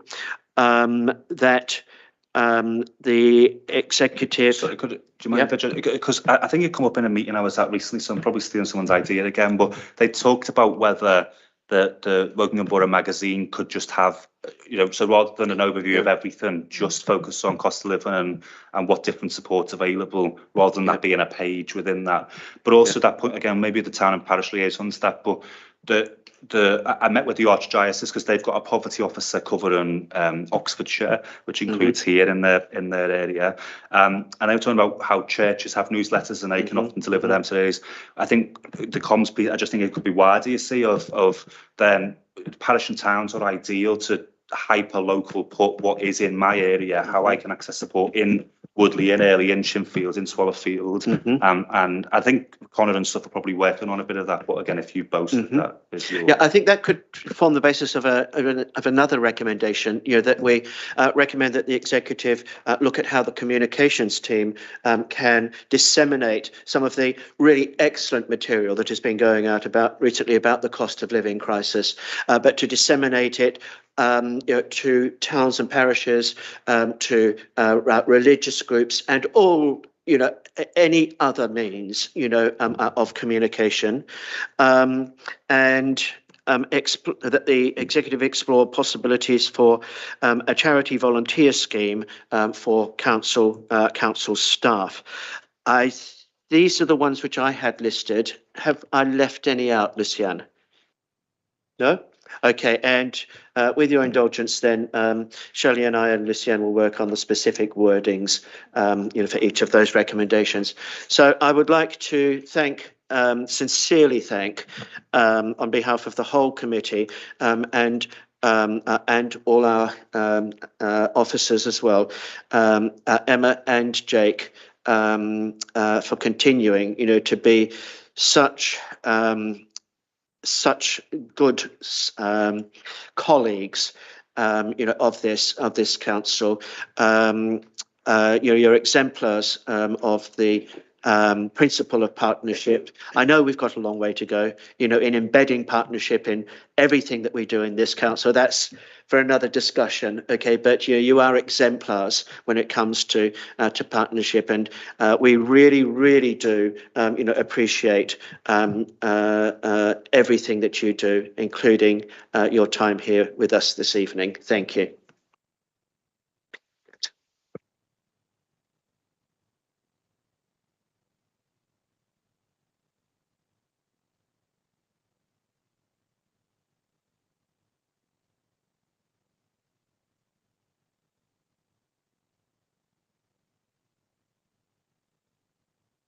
Sorry. So, do we have to vote on the recommendation? Yeah. Okay, Luciane's saying if there's a general consensus, we don't need, but I'm quite happy to go to a vote. Okay, if someone would like to propose it, with that caveat that, we will work up the precise wording, Shirley, myself and Luciane after the. Say that again. Sorry, I'm trying to make sure. Yeah. sorry, apologies, I'm trying to make sure we got the governance right, that hat on, to be ratified perhaps in the next meeting's minutes. Yeah. Whichever you choose. Okay. Sorry. I would like to, I'd like to consider Lucianne's proposal, because the next meeting is not until January. So I think if we can agree a wording, the three of us, and then if that could be circulated to all of the members, just for a yay or nay or any suggested amendments. Is everybody agreeable to that? Absolutely. Yep. Okay, so we don't need to vote on that now. Okay, thank you very much. Now, we've got three reports to review, all related to safeguarding issues. Liz Macaulay, who was the officer who would be presenting these reports and answering questions, engaging in the discussion, is not available tonight. So we have Rachel Oakley with us instead. Now, welcome, Rachel. Thank you. Now, we assume that all of the members of the committee have read each of the reports beforehand. Okay, so we don't need a formal presentation. If there is anything that you would like to particularly highlight, though, draw our attention to, please do so. But please assume that everybody has read and digested each of these three reports. So is there anything you'd like to say by way of introduction, Rachel, on the first, which is the IRO?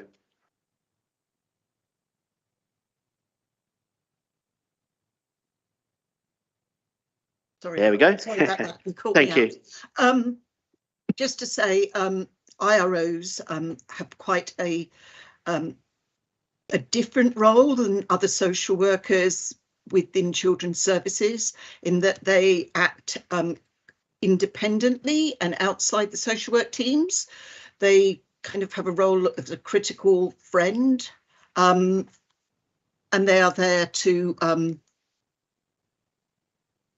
so they chair children's reviews, and they monitor the case on an ongoing basis. They work with the young person, and they work with the network of people who are supporting the young person. So that's to just give a little bit of context of the way that the IROs operate. I think the other thing to be noting is that the number of children looked after in Wokingham have started to go up last year and has continued to go up this year. Wokingham has one of the lowest percentages or ratios per 10,000 of looked after children of anywhere in the country. So I think that that makes us quite unique. I think if everybody's read the report, they will have got a really strong gist of what it's about. Okay, that's fine, Rachel. Okay, so at the moment I have Sarah who would like to ask a question. Anybody else? Okay, Shirley. We'll take more questions later. People have, and then Alison and Pauline. Thank you. So, Sarah. Evening, Rachel. I had some questions around how many of the children in care actually have SEND, and whether or not, do we have data around how these placements are tracked in terms of, does educational breakdown placements affect these children, and how they're tracked through to adult services as well? So I have got the numbers exactly here. We know how many children have got EHCP plans, but the question in terms of how many children are in care due to education breakdowns, we don't have children in care because of education breakdowns at the moment. And hold on, come back to you. I've got the numbers of children. I think it is in the region of about 11 children have plans. Would that tally with your understanding, Sarah, your experience? Yes, predominantly. We don't get breakdown of data in that way, which is why I was interested in. Okay. Yep. Now, I was really interested. You both used the phrase educational breakdowns. Yeah. Yeah. Could you just explain exactly what that meant? So sometimes when an educational setting doesn't suit a child, there's a placement breakdown, and then the child can be without any provision and at home, and that can put additional pressures on families, and sometimes it escalates to such a state that the child can end up in care in rare cases. Thank you. We had that question in advance and we tracked it, and we weren't able to identify specifically any children in that category. There may be children who have had educational breakdowns, but there were lots of other factors in their lives that would have led them to coming into care rather than some alternative being looked at to address the issue. Would you like to probe that issue further? I was just also interested in how the children in care are tracked through to adult services. And do we follow their, their outcomes into adulthood and how successful they are? But, so children who are moving towards leaving care. So if there is a plan that they will need adult services as they go into adulthood, there's a contact made with adult services and the transition team at about 14. And then there will be dual working with them moving forward. So when they're getting to leaving care age, they have both a transition worker, a social worker and a PA from the Here For You team. The Here For You team, so the children in care and their care leavers status will continue until they're 25, and we will continue to work with them up to that age. Is the transition a frequent reason for challenge involving IROs? I guess that's the issue, isn't it? The transition, particularly for SEND young people. I've not, over the last year, it wasn't an area, there was a particular theme around challenge. So, but what the IROs really try to do is to have formal, informal resolution of disputes and issues. So they will actively engage, say, with the transitions team or with the social worker to ensure, to oil the wheels and to resolve any problems before it gets to the point of formal challenge. But there wasn't any formal challenges last year around that. And a recent peer challenge that we had around care leavers indicated that in most cases, the relationship with the transition team was really quite constructive and working well in most cases. Okay, thank you, Rachel, for that. Okay, Shirley, and then Alison. Thank you. And hello, Rachel. I did submit this question ahead of the meeting, so hopefully you've got an answer. So on page 33 of the IRO report, there's a pie chart, and I wondered why Gypsy Roma traveller children are not shown as a distinct ethnic group, particularly as on the following page in the practice example, it states that half the children in the white British cohort come from the GRT community. So that is equivalent to almost a third of the looked after children. And that raised the questions really with me was, if the children are not being treated as a distinct group with different cultural needs, then how can we be sure that those needs are being met? That was the first question. Okay, can I just, yes, so I'll answer that bit first. I think that the way that it's been written probably has hasn't been as clear as it could be. What is being talked about in that example was an audit that the IROs did of a very small sample of children, and it was 50% of the sample as opposed to 50% of the overall numbers of looked after children. So they had a small sample and it's 50%. So it doesn't mean that, I think that you put here a third of looked after children are from Gypsy Roma traveller community. It's a very, very small number, but they happen to be a large percentage of the sample used in the audit. Okay. Oh, that's So that's. I'm sorry if the way that it was written kind of misrepresented what was going on.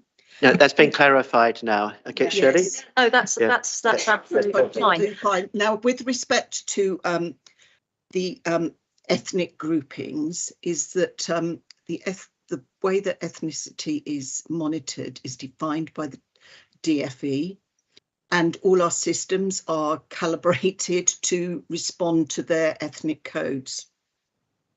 I think that this doesn't allow us the richness of information that we probably need to understand our community of children. And we are working on a project to have a subcategory, which will enable us to pull out. So far at the moment, they'll have African, and that, has such a diverse is such a diverse group of people that doesn't really tell us anything more. So we're working on that so that we can give better information, have a better understanding about our children. Oh, that's good, because I was concerned as well, because I'd seen that there had been a report in the October edition of the British Journal of Social Work, which was saying that Gypsy Roma traveller children are actually overrepresented in child welfare services in England. And having then looked at that in conjunction with this report, I'm really I sort of panicked slightly. I'm sorry that you felt that you'd been misled by that. Yeah. So what do you know? What percentage of Gypsy Roma traveller children we do have in care in the borough? I think it is around between 1% and 2%. It's very Right. small number of children actually in care. Yeah. Okay, that's fine. Thank you. And that is about, I think, around very similar to the population, maybe just slightly more.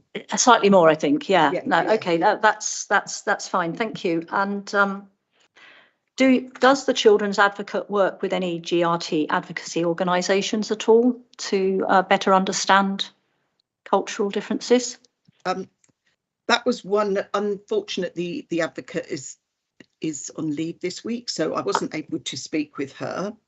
But I did.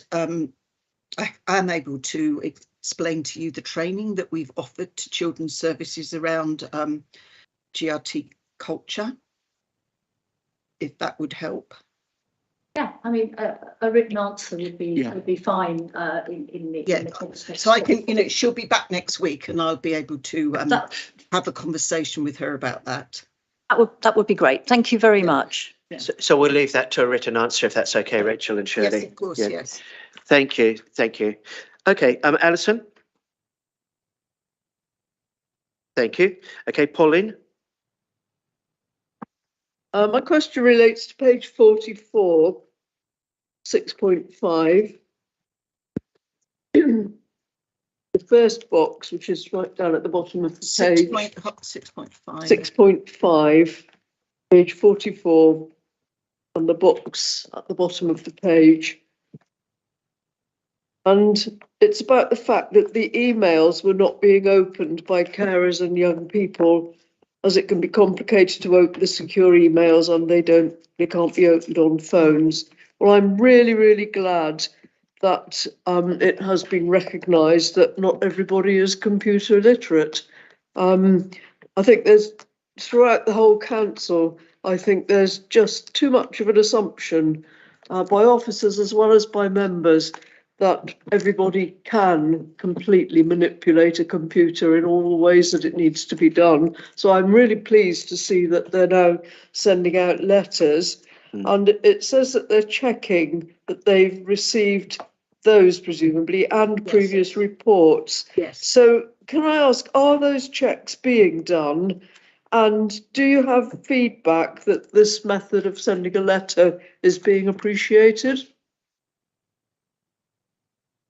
I don't know about appreciated, but we do know that the letters are being, they've been sent, they arrived, they've been opened.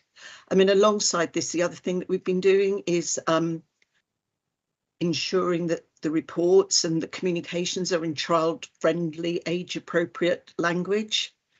So alongside the improvements around actually making sure that the reports get into children's hands, we've been really trying to work much more closely to ensure that they understand what we're sending them. Yeah, thank you for that, Rachel, because Pauline has absolutely raised a very, very important issue, and it's good to see, that we started to address that. I'd like to ask a question, if I may, and it's also in relation to page 44, where it's stated that the most common challenges relate to missing or poor documentation, including IROs not being kept informed of significant events, discussions, etc.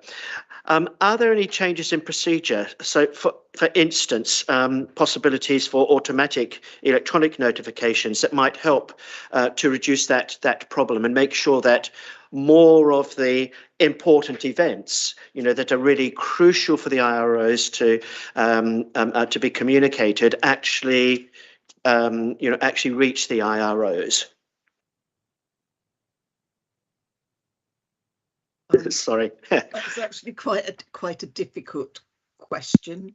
I'm not entirely convinced that we can do this electronically. I don't know, maybe Adam's got a view on this. I think that it is always because the issues that IROs need to find out about are ones that often are crisis in children's lives, possible placement moves, significant events. Social workers are bound up in trying to address them, and sometimes the IROs slip off.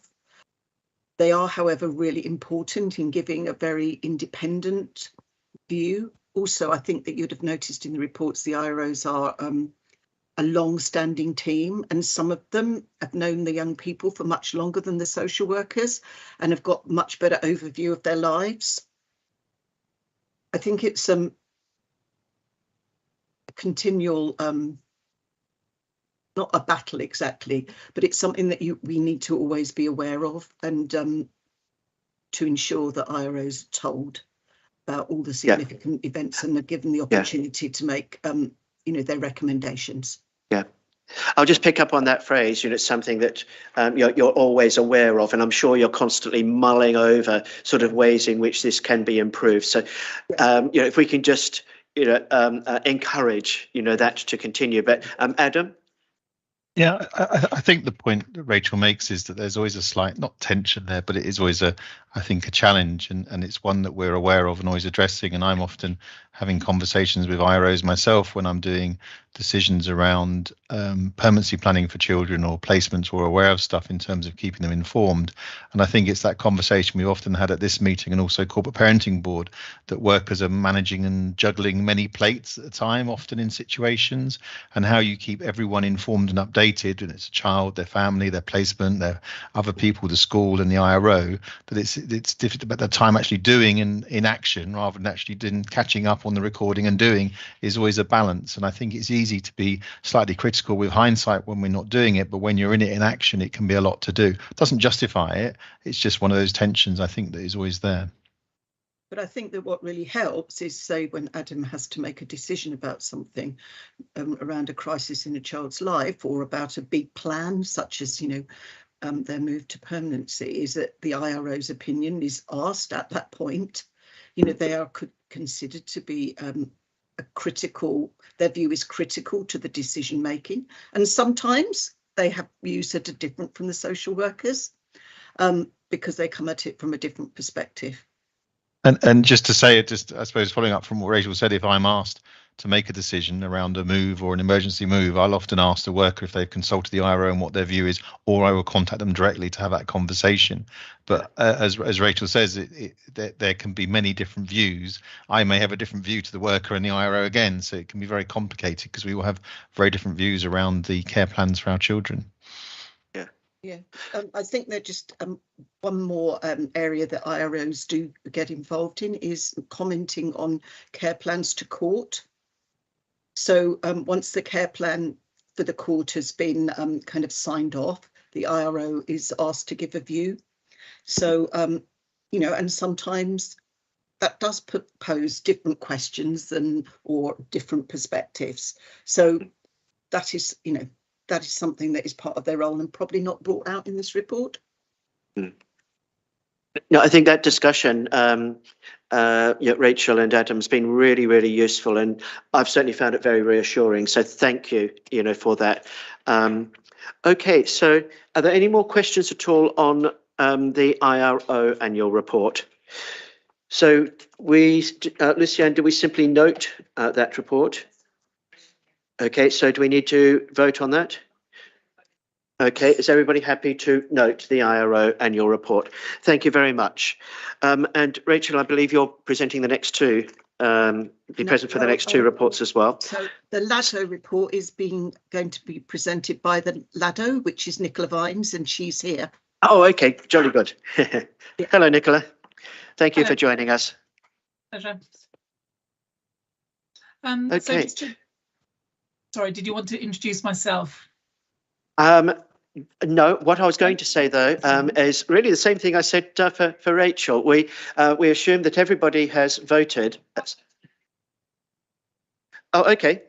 So Nicola Vine, then, if you could introduce yourself, okay, and okay, Rachel's coming back. Okay, so Nicola.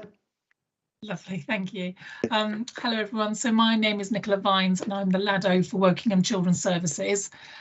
So my role is to manage allegations against professionals who work or volunteer with children within a DBS checked role.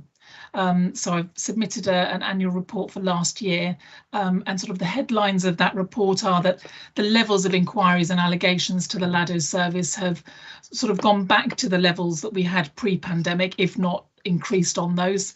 And that, yes, certainly what we saw was during COVID, during the social distancing time, obviously inquiries and concerns and allegations were lower.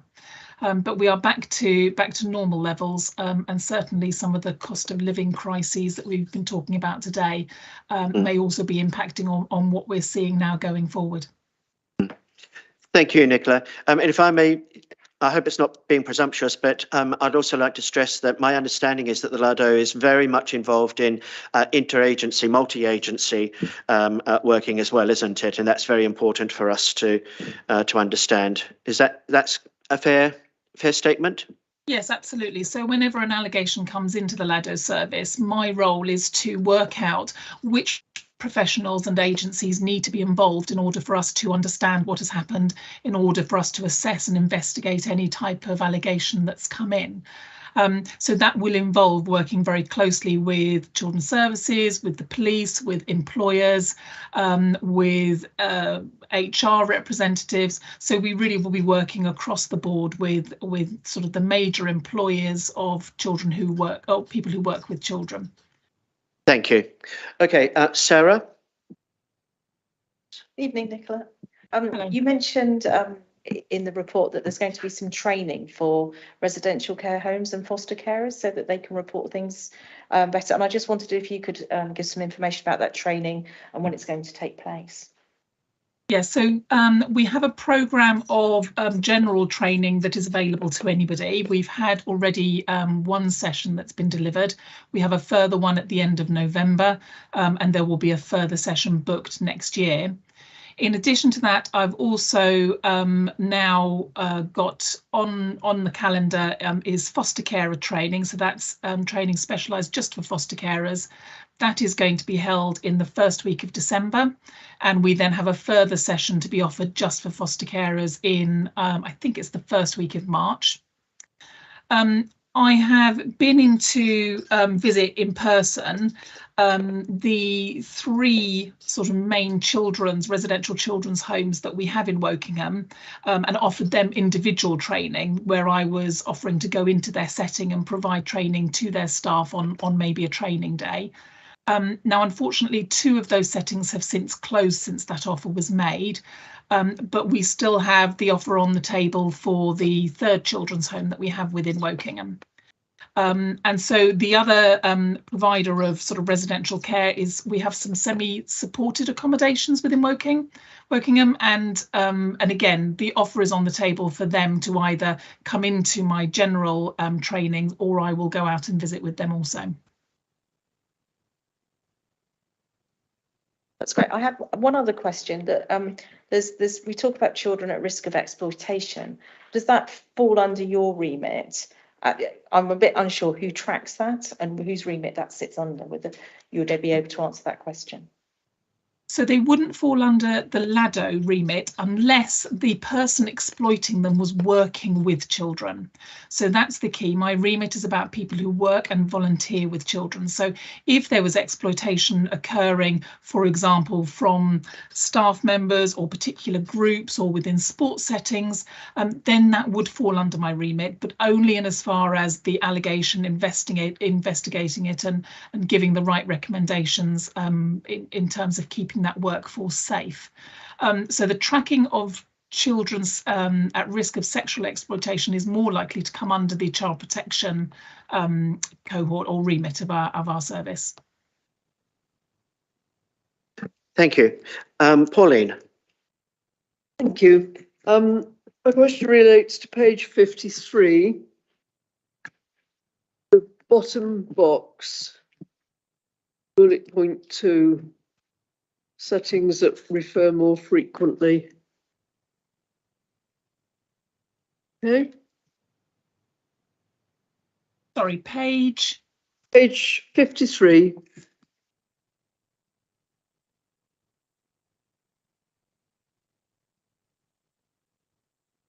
Oh, there's a little 3 in the bottom right-hand corner. Maybe that's the figures you're looking for. Yeah, my report didn't expand to 53 pages. That's my. It's probably page 3 then in yours. So it's settings that refer less often. There's a big square box at the bottom, which is entitled "Themes, Lessons Arising from the Activity." It's page 3 of your report, Rachel. Page 3, yeah. Lovely. That's really helpful. Thank you. Yes. Okay, lovely. And second bullet point down, settings that refer more frequently. Now, I, having spent 32 years in schools, am very conscious that schools are very often the very first people to know when a child has got a problem or there's trouble brewing. And it's interesting that this report says there are schools from whom we receive a higher level of referrals than others. And the report suggests that that's just about the ethos of the school, but I'm wondering, could it be that the others that don't refer things on so openly maybe have a very strong and supportive pastoral system of their own?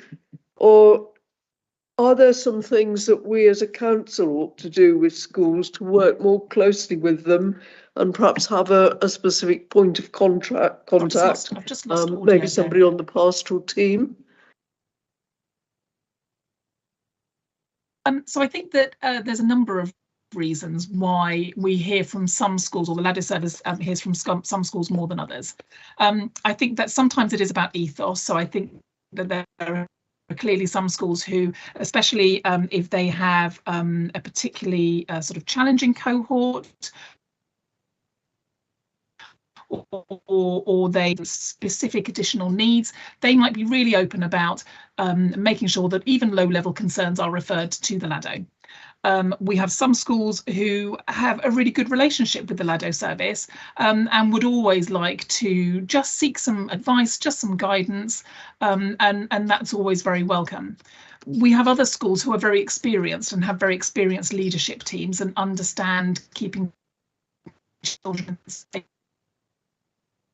They feel confident in interpreting that themselves, and so we might hear from those schools slightly less. So I think there's a number of reasons why, but certainly those schools that sort of I have in my mind who refer sort of quite often, they will often tell me that it's because of their ethos that they use my service regularly.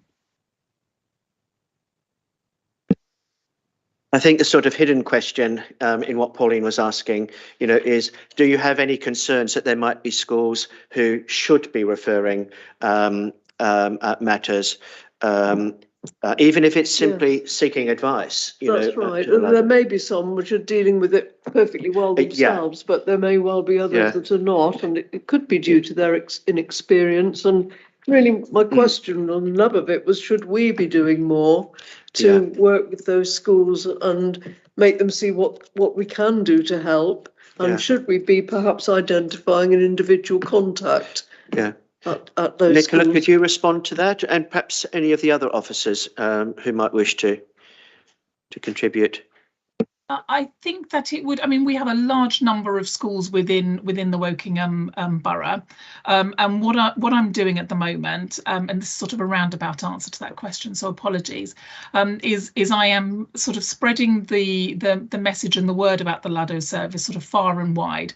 The principal way that I'm doing that is by attending all of the DSL network meetings, and really pushing my training, and also now I'll be delivering bite-sized training within those meetings to try and just raise awareness of my service.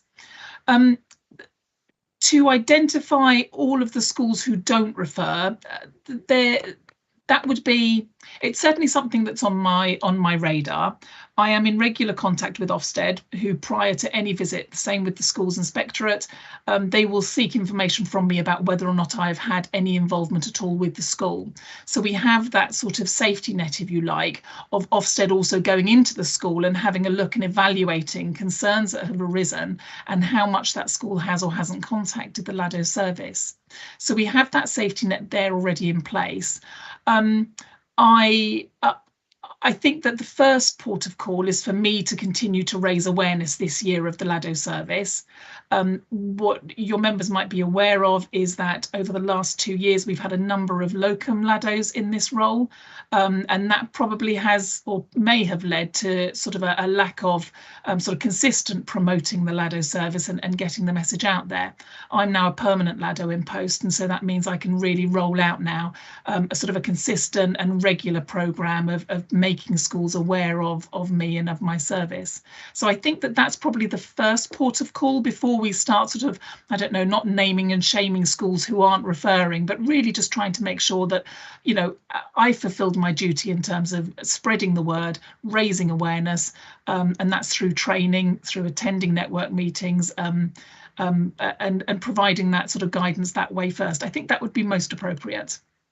Thank you for that, Nicola. Anything to add, Pauline? Just glad that we're starting to be more proactive. Good. Thank you. Shirley, and then myself. Thank you. Yeah, sorry, I apologise. I called you by the wrong name a moment ago. It's Nicola, isn't it? Sorry about that. That's fine. I submitted a couple of written questions which were sort of slightly technical, but there is something else that I've forgotten to put down, which I've just been reminded of as I was looking through. On page 59, table 5, there's quite a large increase year on year of early years staff being referred, and you refer to that in the text. And saying that it needs to be kept under review and early years settings will need to be targeted when trainings are listed. Has that come to fruition? Have you been doing more training in early years settings since the start of this financial year?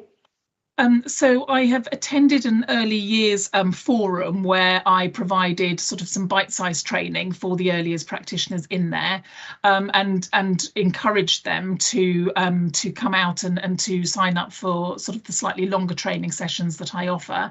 And in addition to that, when I came into role, I also sort of put an introduction to myself in the early years newsletter. So now it's really about starting to work with the early years team really to sort of think about whether or not we need to target or how we can target more settings. What we have in Wokingham is a really sort of strong early years and childcare advisory service. And what I'm finding is that many nurseries and early years settings often go to the advisory service first before they come to me. And so that's maybe one of the patterns that we're seeing as to why I get less referrals from early years. And it could be because actually they're speaking to the early years team first. And often then the 3 officers within that team will say to them, I think you need to refer to the LADO, or think you need to make a notification to Ofsted. And they will give them quite a lot of heavy guidance in terms of what they need to be doing next. So I think there's a little bit of sort of monitoring that I need to do, and ongoing sort of work with the early years advisory team, just to make sure that we're getting it right. And as I said, more than happy to continue to offer sort of bespoke training for early years settings as a group. And would you say that that so far this year, the figures have fallen slightly from what you said about reduction? So was that perhaps just a bit of an aberration that year? Because it was quite a big increase, wasn't it? 2021, 22. Yes, I mean, no, I don't think they're going to have fallen this year. If anything, our referrals across the board are raised. One of the things that I'm definitely finding in my 6 months in role now is that the allegations that we receive in terms of unqualified or non-qualified staff, so support staff, agency staff, those tend to be sort of on the higher end of having allegations made against them. And I think that what we're definitely seeing sort of post-pandemic is that settings are dealing with a very different type of child. We have settings now dealing with children who are maybe not as advanced in terms of their social and emotional development. So settings are really having to manage children at a far lower level socially, behaviourally, than they were previously. And so I think we're definitely seeing challenges from children increasing, and at the same time we're seeing sort of stresses on the workforce also increasing. So it could be something to do with the sort of the fact that in nurseries and early years we have quite a high level of when I say unqualified staff, obviously you will have sort of your level 1, 2s and 3s, but we wouldn't necessarily have teaching staff in there who have gone through quite a rigorous process in terms of sort of professional standards, managing behaviour, and sort of issues like that. So it could be to do with that. Thank you. That's a really good answer. Thank you very much. And in the other questions I asked were, and these are more technical really, on page 60 and 61, tables 6 and 7. I just wondered if you could confirm that table 6 shows the totality of inquiries or allegations, and that table 7 shows only those which you took further. Exactly. And this is page 60 and 61. And that table 9 shows that only 14 out of the original 180 were substantiated. And so I was just wondering, could you describe what actions might have taken place in response to those 14, as they didn't appear to lead to a prosecution? Yes, no, absolutely. So yes, you're correct in saying that the 180 were the total inquiries that the LADO had to evaluate that year. Out of those 180 that were evaluated, 44 reached the criteria for an allegation.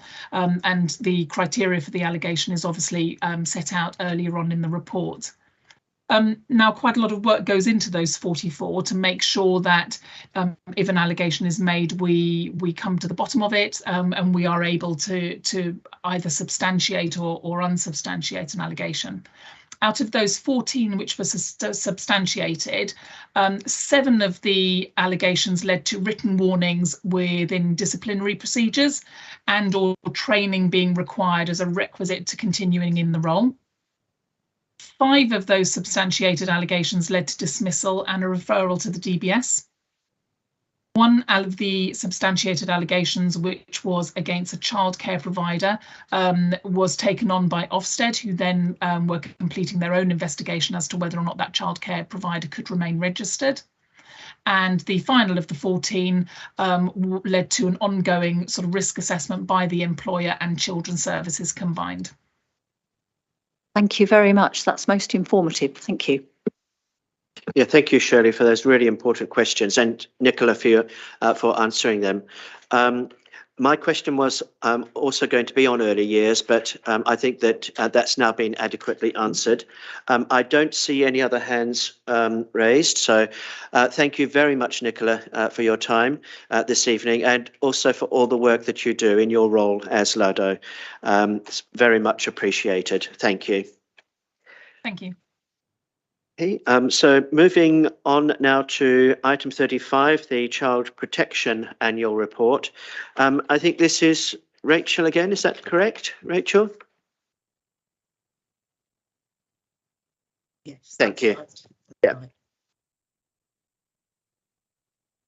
So assume, as previously, everybody's had the opportunity to read the report.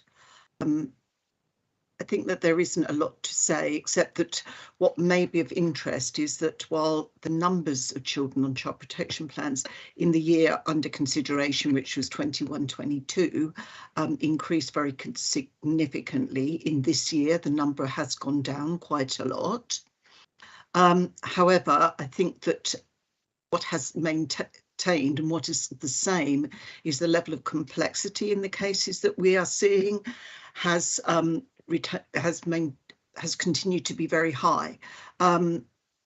Such, the combinations of domestic abuse, mental health, substance misuse for parents, and very complex family arrangements with, say, different fathers being involved, so that when we're conducting conferences, we have to separate out various parties and various bits of information. So that has continued into this year. We continue to work with our partners, the police, health, etc., to get them to engage in child protection conferences. They, particularly health, have had some capacity issues over the last year, but it is very important that they maintain a presence within child protection processes. We're working on the length of our plans, which has been pointed out in inspection and audit that they're a little bit long, but that is something that we're working on at the moment. Good, So thank you, Rachel. Sorry. Questions? Don't see any hands up, so I'll ask two questions, if I may. The first is that on page 66, at the bottom of page 66, this is in the background section, sorry, of your report. There's a subheading: Children at risk of exploitation outside the home. Okay, and it says that I note that there's not a child protection plan category for children at risk of exploitation. What's the reason for this, and could it potentially impact on the support that they receive, including some to even fail to receive all of the specific supports that they might require? Okay, the reason there isn't a category is that the categories are set nationally, and was some years ago a really big push for us to only register children under the categories, and so nationally, they look at the prevalence of, say, neglect, physical abuse, sexual abuse, etc. So the categories are set, and those are the only ones that we can use. We are doing a lot of work at the moment to try to use the multi-agency conferences to look at children who are experiencing exploitation and harm from outside their family. Very traditionally, social work has focused on harm to children from within their families, and this is a new area in more recent years that social workers are working on. We've got, I think that in Wokingham, we think that the structures that we've got and the legislation that we've got, we should use it and bring partners together to work with us around those children who are being exploited or are experiencing harm from outside the home in the same kind of way. And there's a lot of work currently going on around this. One of the groups that is overseeing is the Serious Violence and Exploitation Group that is part of the CSP. Also, the Berkshire West Safeguarding Children's Partnership has a strong focus on this particular group of children, who I think we must remember it's a very small group of children in Wokingham compared with in, say, our neighbouring borough of Reading, parts of London, etc. But it's still a group of children that we need to work out exactly how we're going to protect moving forward. No, thank you for that. I do find that answer reassuring. So, and I'm sure that's something that we will wish to see sort of elaborated on in future reports. But thank you so much for that. Yeah. The other question, it's a very small question, practical question. Yeah. There's a reference to the use of conference rooms at the Wokingham Library for Teams meetings, okay, and how successful that has been as a way of involving more parents and children. My question is very simple. Is that continuing? Has the library move affected this at all? Are there any plans to change this going forward?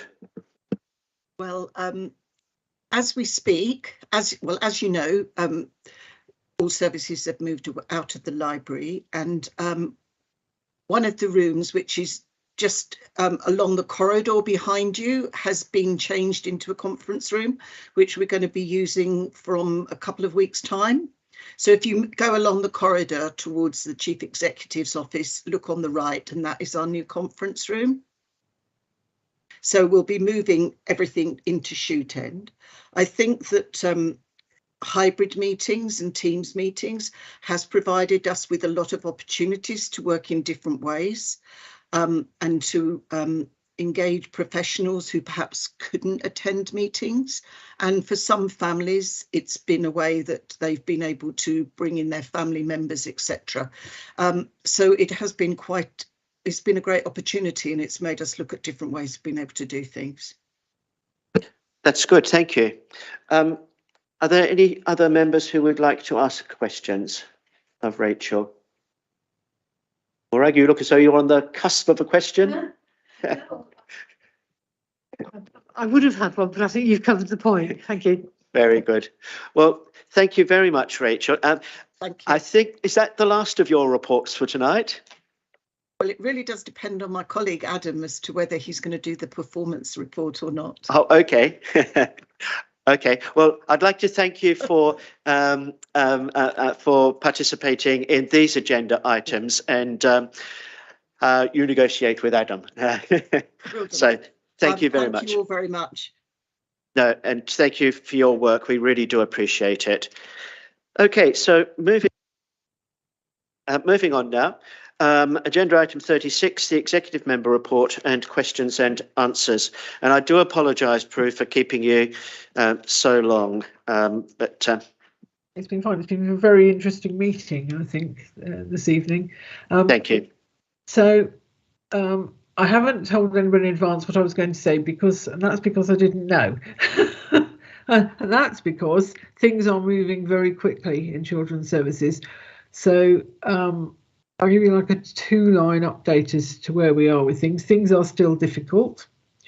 We have started our safety valve negotiations with the Department for Education, and we got 3 months to make an agreement with them to bring our overspend in the high needs block down to in year 0 in 5 years' time. So that's a challenge, and people are working very hard on it from the chief executive downwards. The second thing is we still have huge pressure on school places, particularly juniors and early secondary school years. And it looks as though the pressure will be even greater next year. So the figures for, I'm not going to give you an exact figure, but it looks as though the pressure is worse this year. At this point, this year it's worse than it was last year. And it's going to be extremely difficult to provide places in year 7 next year. Extremely difficult. I'm not sure how we're going to manage it. We haven't even started to think of the scale of the challenge that we seem to be presented with. We have also had this change in the number of unaccompanied asylum seeking children under the National Transfer Scheme that we expected to take, and that number has moved from 28 to 41. And as Adam, I think it was, predicted last time, we are moving closer and closer to 41, which is our maximum. And as soon as a child turns 18, they cease being an unaccompanied asylum seeking child. They move into having to be treated as an adult. They're still normally a care leaver, because they've been in care before they reach their 18th birthday. But we then get another young person to add to our total, even though we're still responsible for the children once they've turned 18 until they're 25, effectively, with a very much reduced level of funding. That's also putting a strain on our finances, but also on our accommodation. I think the thing I want to say most about is that Helen and I are at a conference in Manchester. It's Adult and Children's Social Care Conference, basically. And the reason that we've come is to try and work out, triangulate where we are and to get help and information and learn about what's going on. And so far today, I think we have established that we are not alone in all the challenges that we face. Everybody's got the same sorts of challenges, particularly workforce challenges, financial challenges. But I went to 2 things today which were extremely interesting from my point of view. One of them, I believe, I've got a memory in my head, and Adam may correct me, but I am sure Adam has talked about what is going on with early help in Salford before. And I can't remember whether that was in a public meeting or is in the corporate parenting board or where it was, but I'm sure he has. And we had a very interesting presentation from Salford today about their early help thing around a theme. The 75 local authorities who got funding from the government to do, I think it's generally loosely called Family Hub thing. But they are calling their early help Salford Family Partnership, and it's a completely multi-agency partnership offering, which they offer in buildings, not necessarily ex-children's centres and so on, but in other public buildings, to make it an absolutely one-stop shop offering that deals with everything to do with children, from universal role all the way through to people coming in and getting a CAMS referral. It's just everything, but in partnership with health and all the voluntary sector and so on. And it's an extremely interesting way of approaching things, which I think has given me some ideas if only we had some money. And the other thing is in Hillingdon, where they have a completely different scale of issues, but it's come up this evening about children who are at risk of various sorts of criminal exploitation, basically, and what they are doing to, if I say track those children, that's the wrong thing, because that implies some sort of profiling of children and trying to predict their behaviour and so on. It's more collecting information, intelligence about what's going on in the communities, which puts children, incidents and activities where there are signs that children are at risk, and collating those and using them to provide interventions. Now, Hillingdon has a completely different scale of children at risk than we do, but and they have a completely different scale of funding for dealing with it as well. But the systems that they use, the analytics that they use, were on a system which is comparatively affordable. So I think that there's a distinct possibility we may look at something that might be something that can assist us in what is an area where we have some of the most vulnerable children who are most at risk, and it would be worth it if we can manage to squeeze the money out of the budget, investing something to try and look at a better use of the data that we have and the intelligence that we can gather to try and prevent harm coming to children. So that's really all I have to say at the moment. If I had more concrete information on either the school places or the safety valve at this moment, I would tell you, but it moves on a regular basis, as you can imagine. We will try and keep you updated whenever we can. Thank you very much for that, Prue. And it sounds as though you're going to have some very interesting and hopefully very productive discussions about the Salford and Hillingdon sort of initiatives. So that's really good. Okay, questions to Prue? Okay. Oh, yeah, absolutely. Morag? Just a small one, Prue. This might be totally off beam. Would there be any possibility of joint working with the antisocial behaviour team along the lines you've described that Hillingdon might be doing?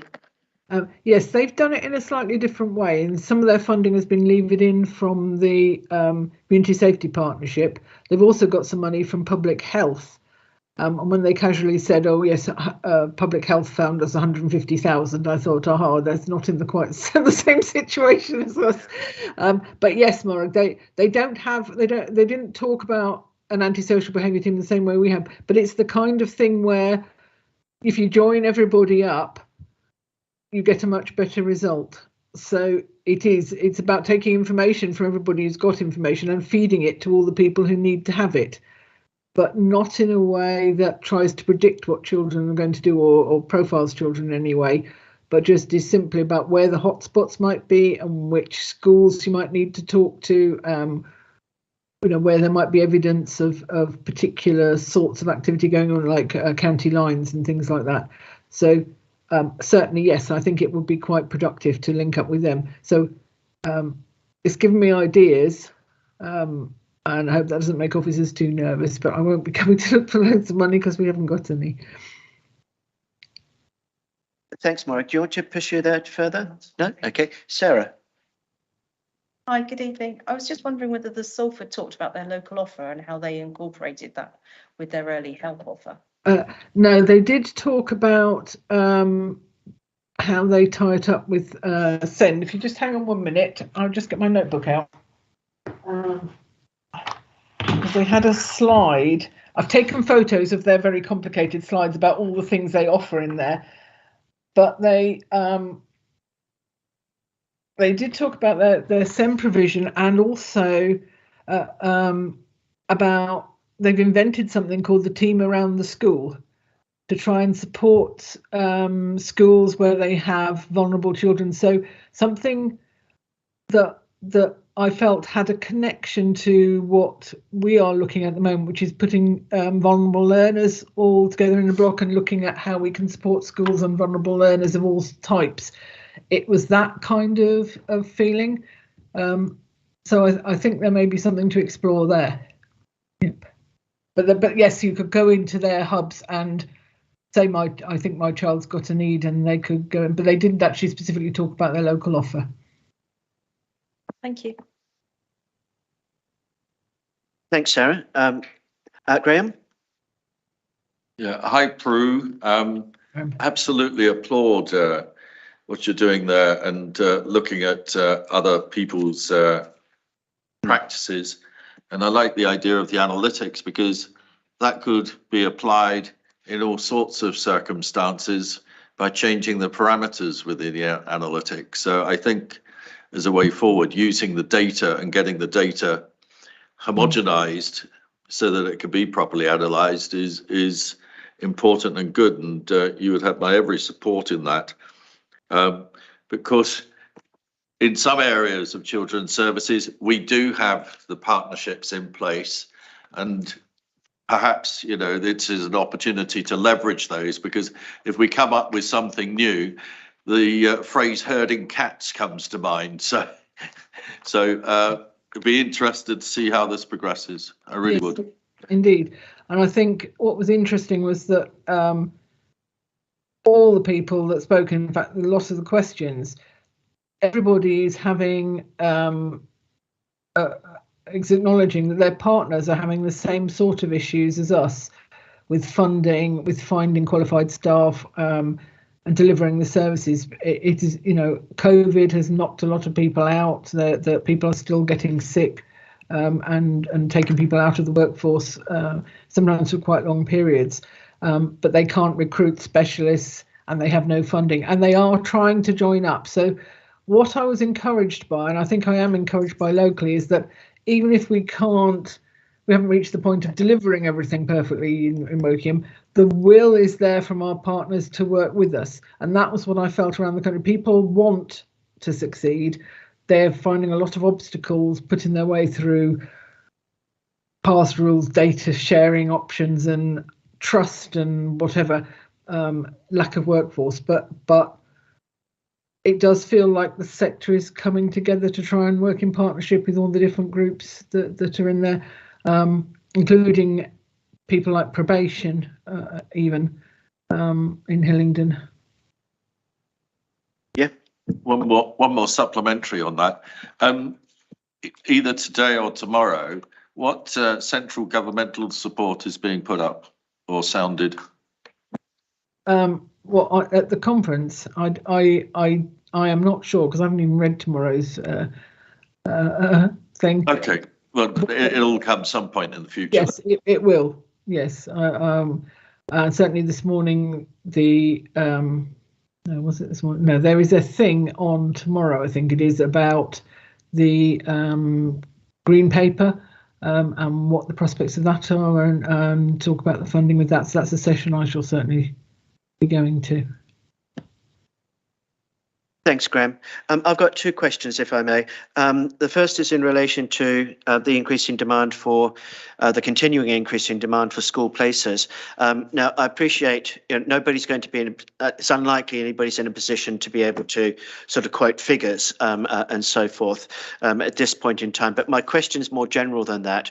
Given that there will be a significant increase in demand for school places, are we confident that that all the necessary sort of processes, including planning applications and so forth, are underway so that this can be dealt with? Okay, so I can tell you that people were already planning for needing to provide additional places. I think the scale of the problem has caught people slightly by surprise today, and while there is planning in place, there are no confirmed solutions at this stage. Would that be?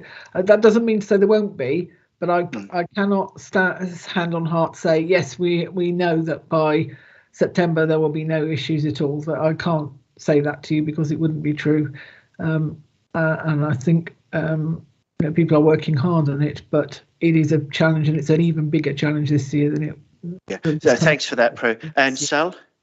Yes. And then I apologise, Adam, I didn't see your hand up earlier, so. Yes, Chair, just to support this, Prue's absolutely right. We are seeing significant growth. Particularly, we've got a challenge around Year 7 for September 23. We've just closed the parental application, or the school place application for secondary school has just closed. So we're churning through those numbers now. What we do know is that we are going to have a higher number of applications than we have published admissions number places within our secondary schools. What we know, because we see this trend happen each year, is that a proportion of those additional numbers will be reduced by virtue of some children that will go on to private or grammar schools that have a slightly different time frame for their allocations, as it were. And so we always advise parents to make sure that they put forward applications for Wokingham Borough schools as well, maintained and academies, but they can withdraw themselves from those places as and when their children get accepted into. So that will take account of a small proportion of those additional places needed.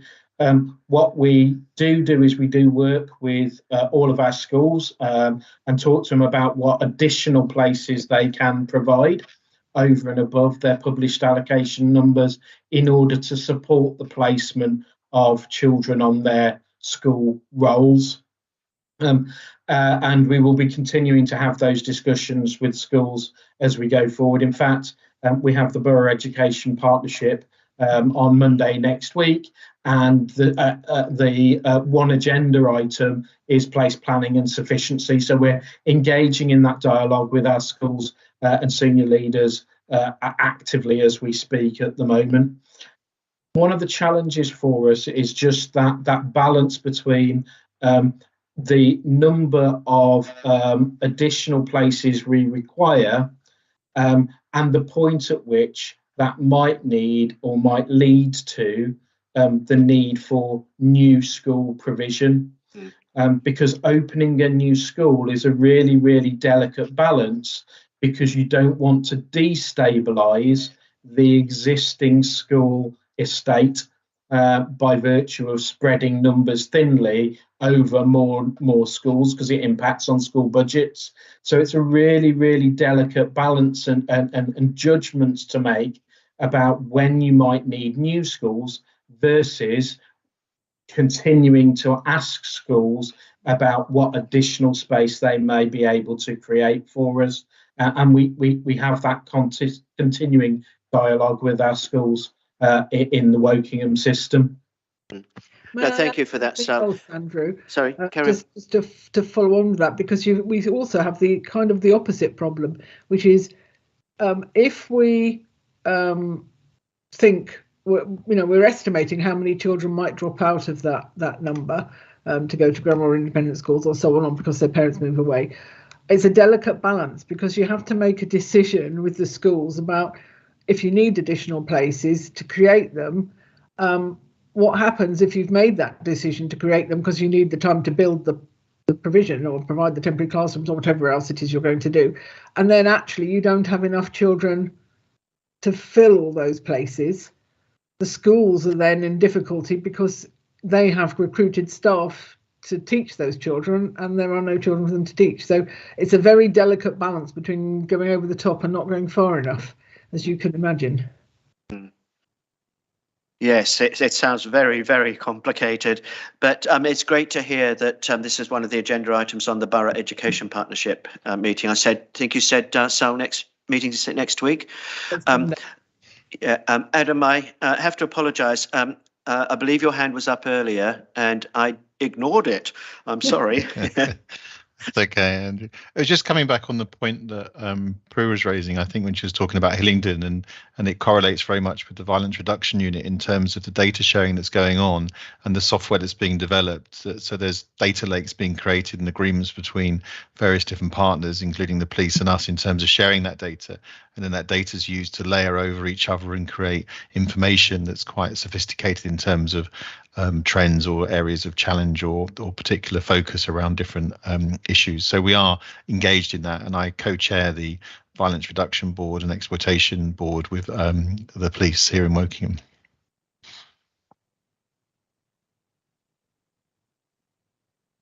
And can I just ask you, Adam, while you're on the, did you mention Salford at some stage? I'm sure as you were saying it, I don't recall it, but we have had a conversation around family hubs, and it is a model that we are looking at in terms of how you co-locate services in relation to creating that services that will support families, and different local authorities are trying and piloting in different ways, some around GPs and health, and co-locating various services that support families.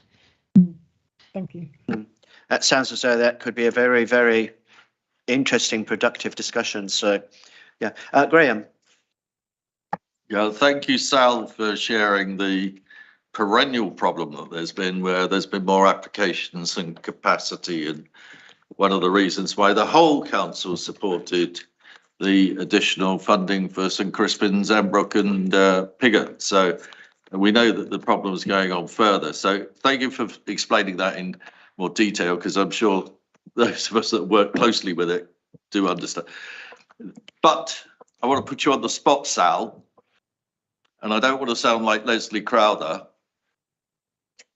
The applications versus last year, so you know the total that's come in, we know what the capacity is. Is it higher or lower? And if it's higher, by how much? So again, we have at year 7 a total availability of 2,215 places across our school system. At this point in time, at the closure of the application window, we had applications of 2,512 for year 7. So that gives us, at that point, a 327 place shortfall. However, I don't want us to get overly fixated on that figure, because as I said, and as we know from what's happened for a number of years, is that figure is subject to change and can change quite dramatically in the period between now and September start, so September 2023. So at the moment, that's our initial position. We know that will decrease for the reasons that I outlined, and we know that we will be able to, as we have before, engage with schools around additional places. It doesn't take away from the level of challenge that provides us. Yeah. So thank you for that. We got to work with what we got to work with, and of course, for the benefit of the committee, really, it's not just year 7. It's the in-year applications, which are also been extraordinarily high and growing over the last couple of years. So, and that's the unknown factor. That's the thing that we've been grappling with for some years. Yeah, absolutely. And what we've done in terms of in-year applications is over the past year is we've introduced our new fair access protocol arrangements, which enables us to work with schools around the placement of children that do in-year applications, so that we can spread them more appropriately and equitably across our schools within the borough. One of the other challenges, just to highlight, is that, of course, in terms of challenges around places, that has other knock-on effects in terms of other pressures within the system, such as, for example, home to school transport, etc., etc. So it is a really complex mix of interdependencies that we're working through. Thanks, Sal. I think it's really interesting that you mentioned the fair access arrangements, which in the past have been touted as one of the successors, of the Borough Education Partnership. My question is very simple. If I've understood this correctly, my question is very simple. Is this, are the fair access arrangements continuing, to work really well? But Graham's got a question. I was just going to say the fair access protocol has not been in place for years. It was something that was introduced last year. Yeah. And so it's new, but your question still stands to. Sure. So, and it's, sorry, protocol rather than the arrangements. So, yeah. So it is still working successfully at the moment. It should be noted that the fair access protocol agreement that we do have does have limits to it. It's not an ever open-ending arrangement on placements with schools, because obviously we have to understand the ongoing pressures for schools in terms of children placed with them over and above their initial admissions number and PAN. And so that's where that continuing dialogue with schools is also incredibly important. But currently, yes, the fair access process or protocol arrangements are working. Brilliant, thank you. Okay, well, unless there are any other questions to the executive member, I'd like to thank you, Prue, for participating in this section of the meeting. We move on to item number 37, the KPIs. And there was a little bit of uncertainty earlier in the evening as to who would be presenting the KPIs. Is it Rachel again, or it's Adam? I'm more than happy to share this Wonderful. with my colleagues. Thank you. Thank you. Okay, so I propose we go straight to questions. Okay. I don't see any hands raised. Sorry, Alison.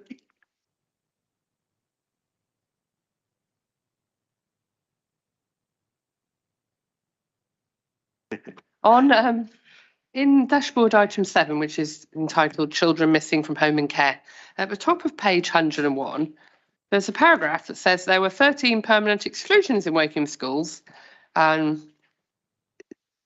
This paragraph just seems to be popped into this section. However, and I'm substituting this evening, so forgive me in some ways. We did used to always have one of the important things presented to the meeting was how many permanent exclusions there are with some breakdown. So I'm just a bit puzzled at the way there's just sort of a sentence popped in telling you there were 13 in the year and how that relates to the rest of it. Okay, who's best placed to Sorry, answer that? so page is at the top of page 101, and does that not link to the number of? Okay, does that not link to the Permanent table? Exclusions is not necessarily related to children missing from home or care, is it? But it's covered under the bottom part of that table. It has number of permanent exclusions, which has been a regular part, I believe, of that data set. I think it was asked to be part of that data set. Okay, I'll follow up then now. When I chaired this committee, we asked that you explicitly stated how many of those permanent exclusions were children with special educational needs, because we were always quite concerned that was disproportionate. Okay, yeah, that's a really important question. Is there anybody who is able to provide an answer to that tonight? If not, we might have to ask for a written answer. Thank you for raising that, Alison. Chair, I'll make sure that we can arrange for a written response to that question. Thank you. I think there's a kind of a procedural, if that's the right word to use here as well, is that I think it's a very important issue that you've raised. Okay. I'm wondering, though, whether this is something which we would wish to or be permitted to actually record in the agenda pack. Are there any reasons why that data should not be recorded? I don't know. I'm just asking. Maybe that's something officers could, give some thought to, because it is important information. Can I help with that, Andrew? Yeah. I mean, I think that what you're alluding to is the numbers could be very small, and whether the data would make those people identified. Exactly. Yeah. Exactly. Yeah.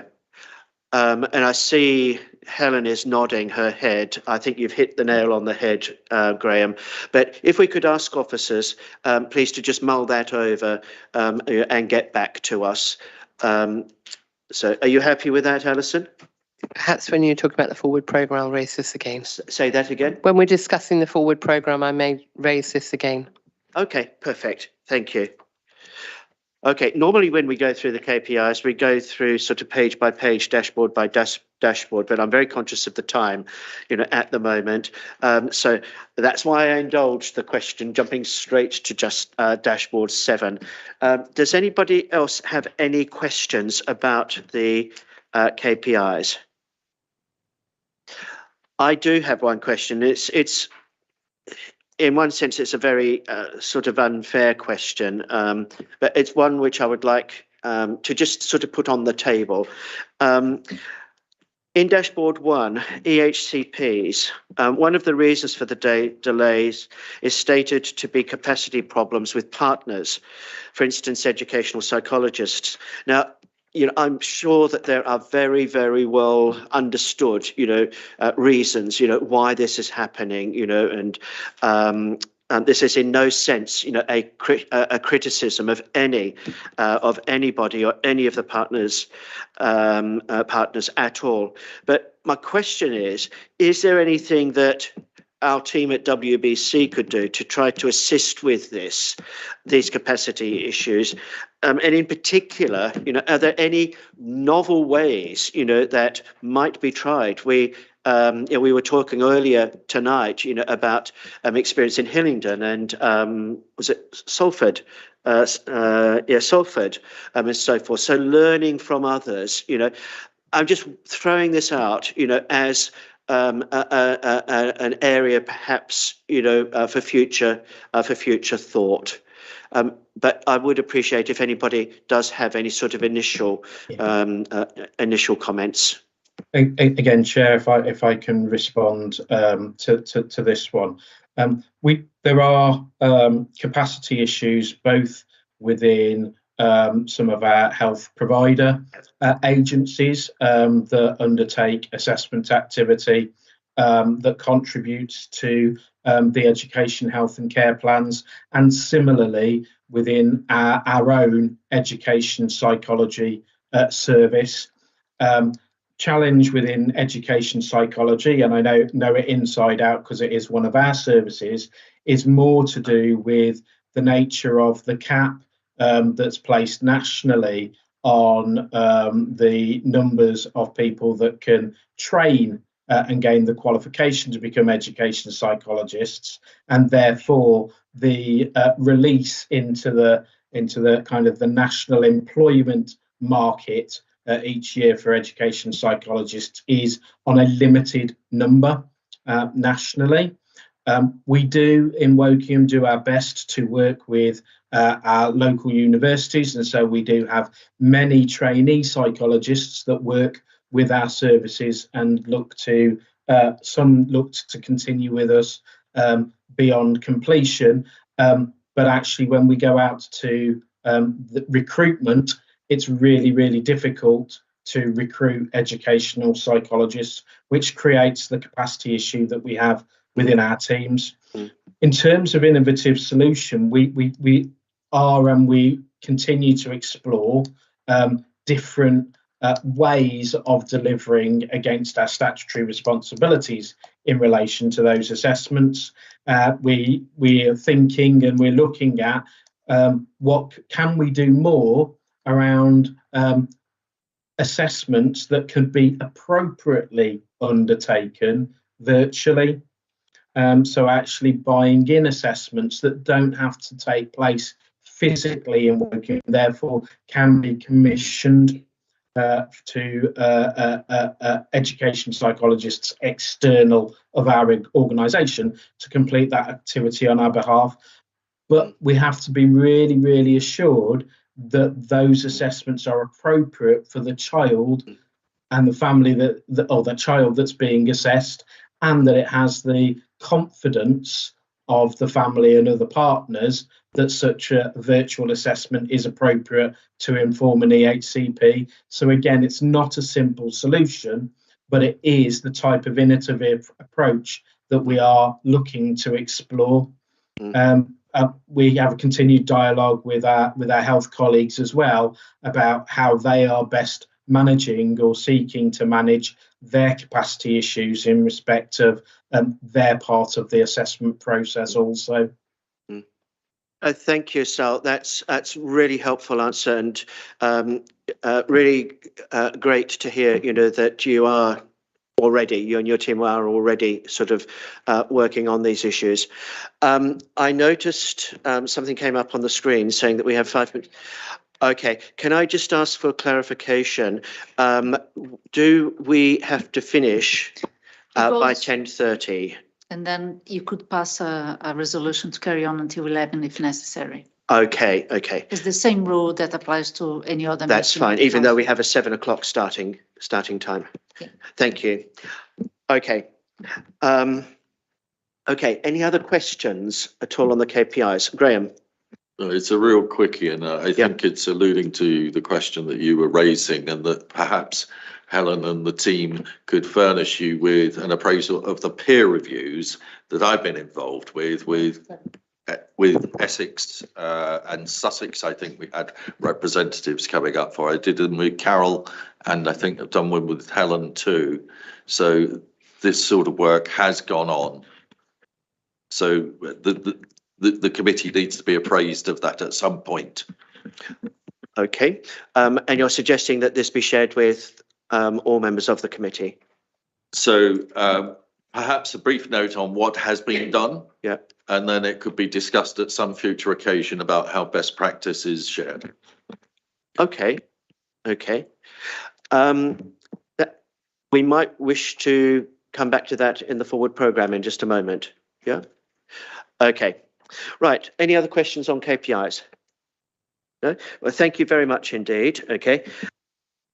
The next item is indeed the forward programme, agenda item 38.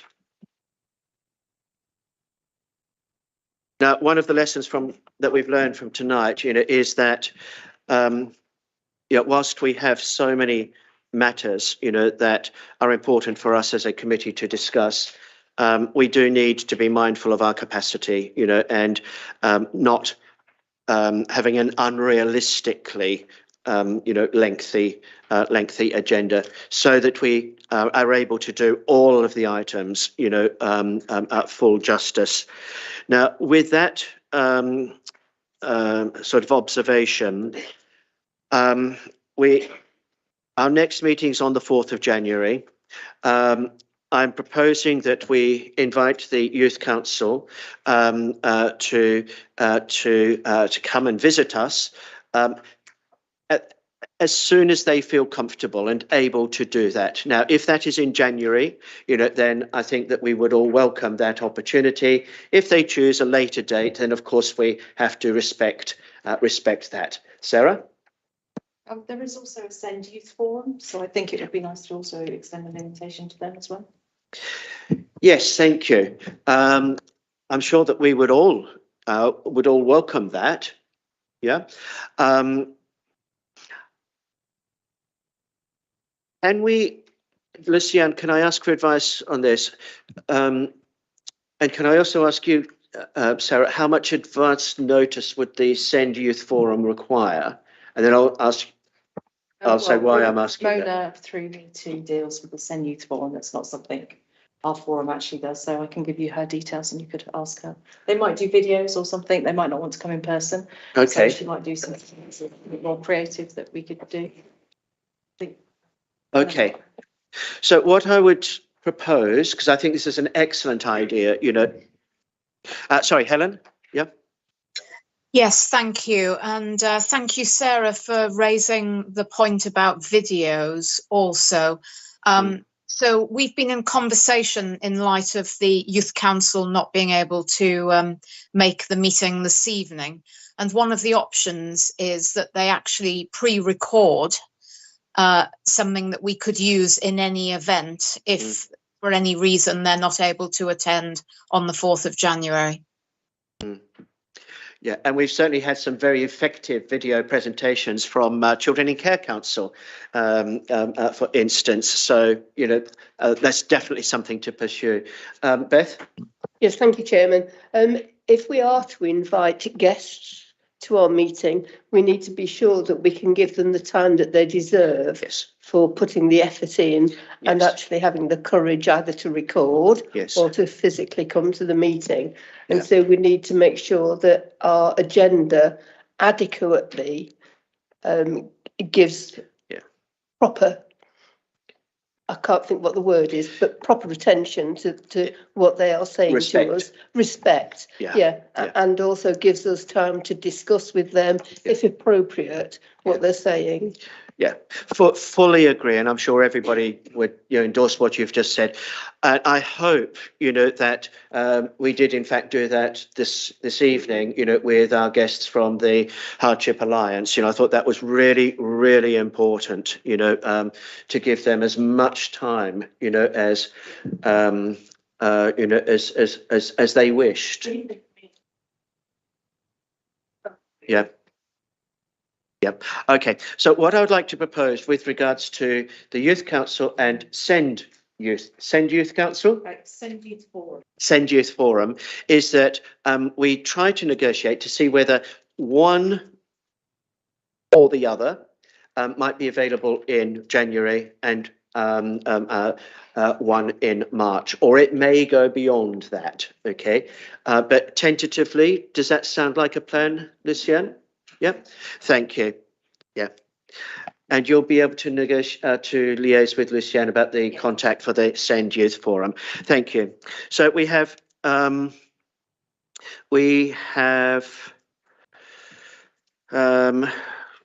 any other items to be added to, or there are suggestions for additions to the forward plan for the 4th of January meeting? I think someone said earlier that they were going to come back to an issue. Yeah, but I forgot I was subbing, so I won't be here, so I'll leave that. Thank you, Andrew. Okay. Yes. Shirley, did you have something? No, I was just going to draw your attention to this at the bottom of the page. Ah, yes. Okay. So, yeah, well spotted, Shirley. The Fostering Transformation update, January or March. Okay, so we will work on that and let members know, once something has been confirmed. Okay, just a reminder, which I'm sure nobody needs, but this is a live document, and it will continue to go through further iterations. Right. So that's agenda item 38. Okay. Moving on now to item 39, exclusion of the public. Okay, this is part 2, exclusion of the public, and I'm required to read the following statement. That under section 100A, brackets 4 of the Local Government Act 1972, the public will be excluded from the meeting for items 40 and 41 of business on the grounds that they involve the likely disclosure of exempt information as defined in paragraph 3 of part 1 of Schedule 12A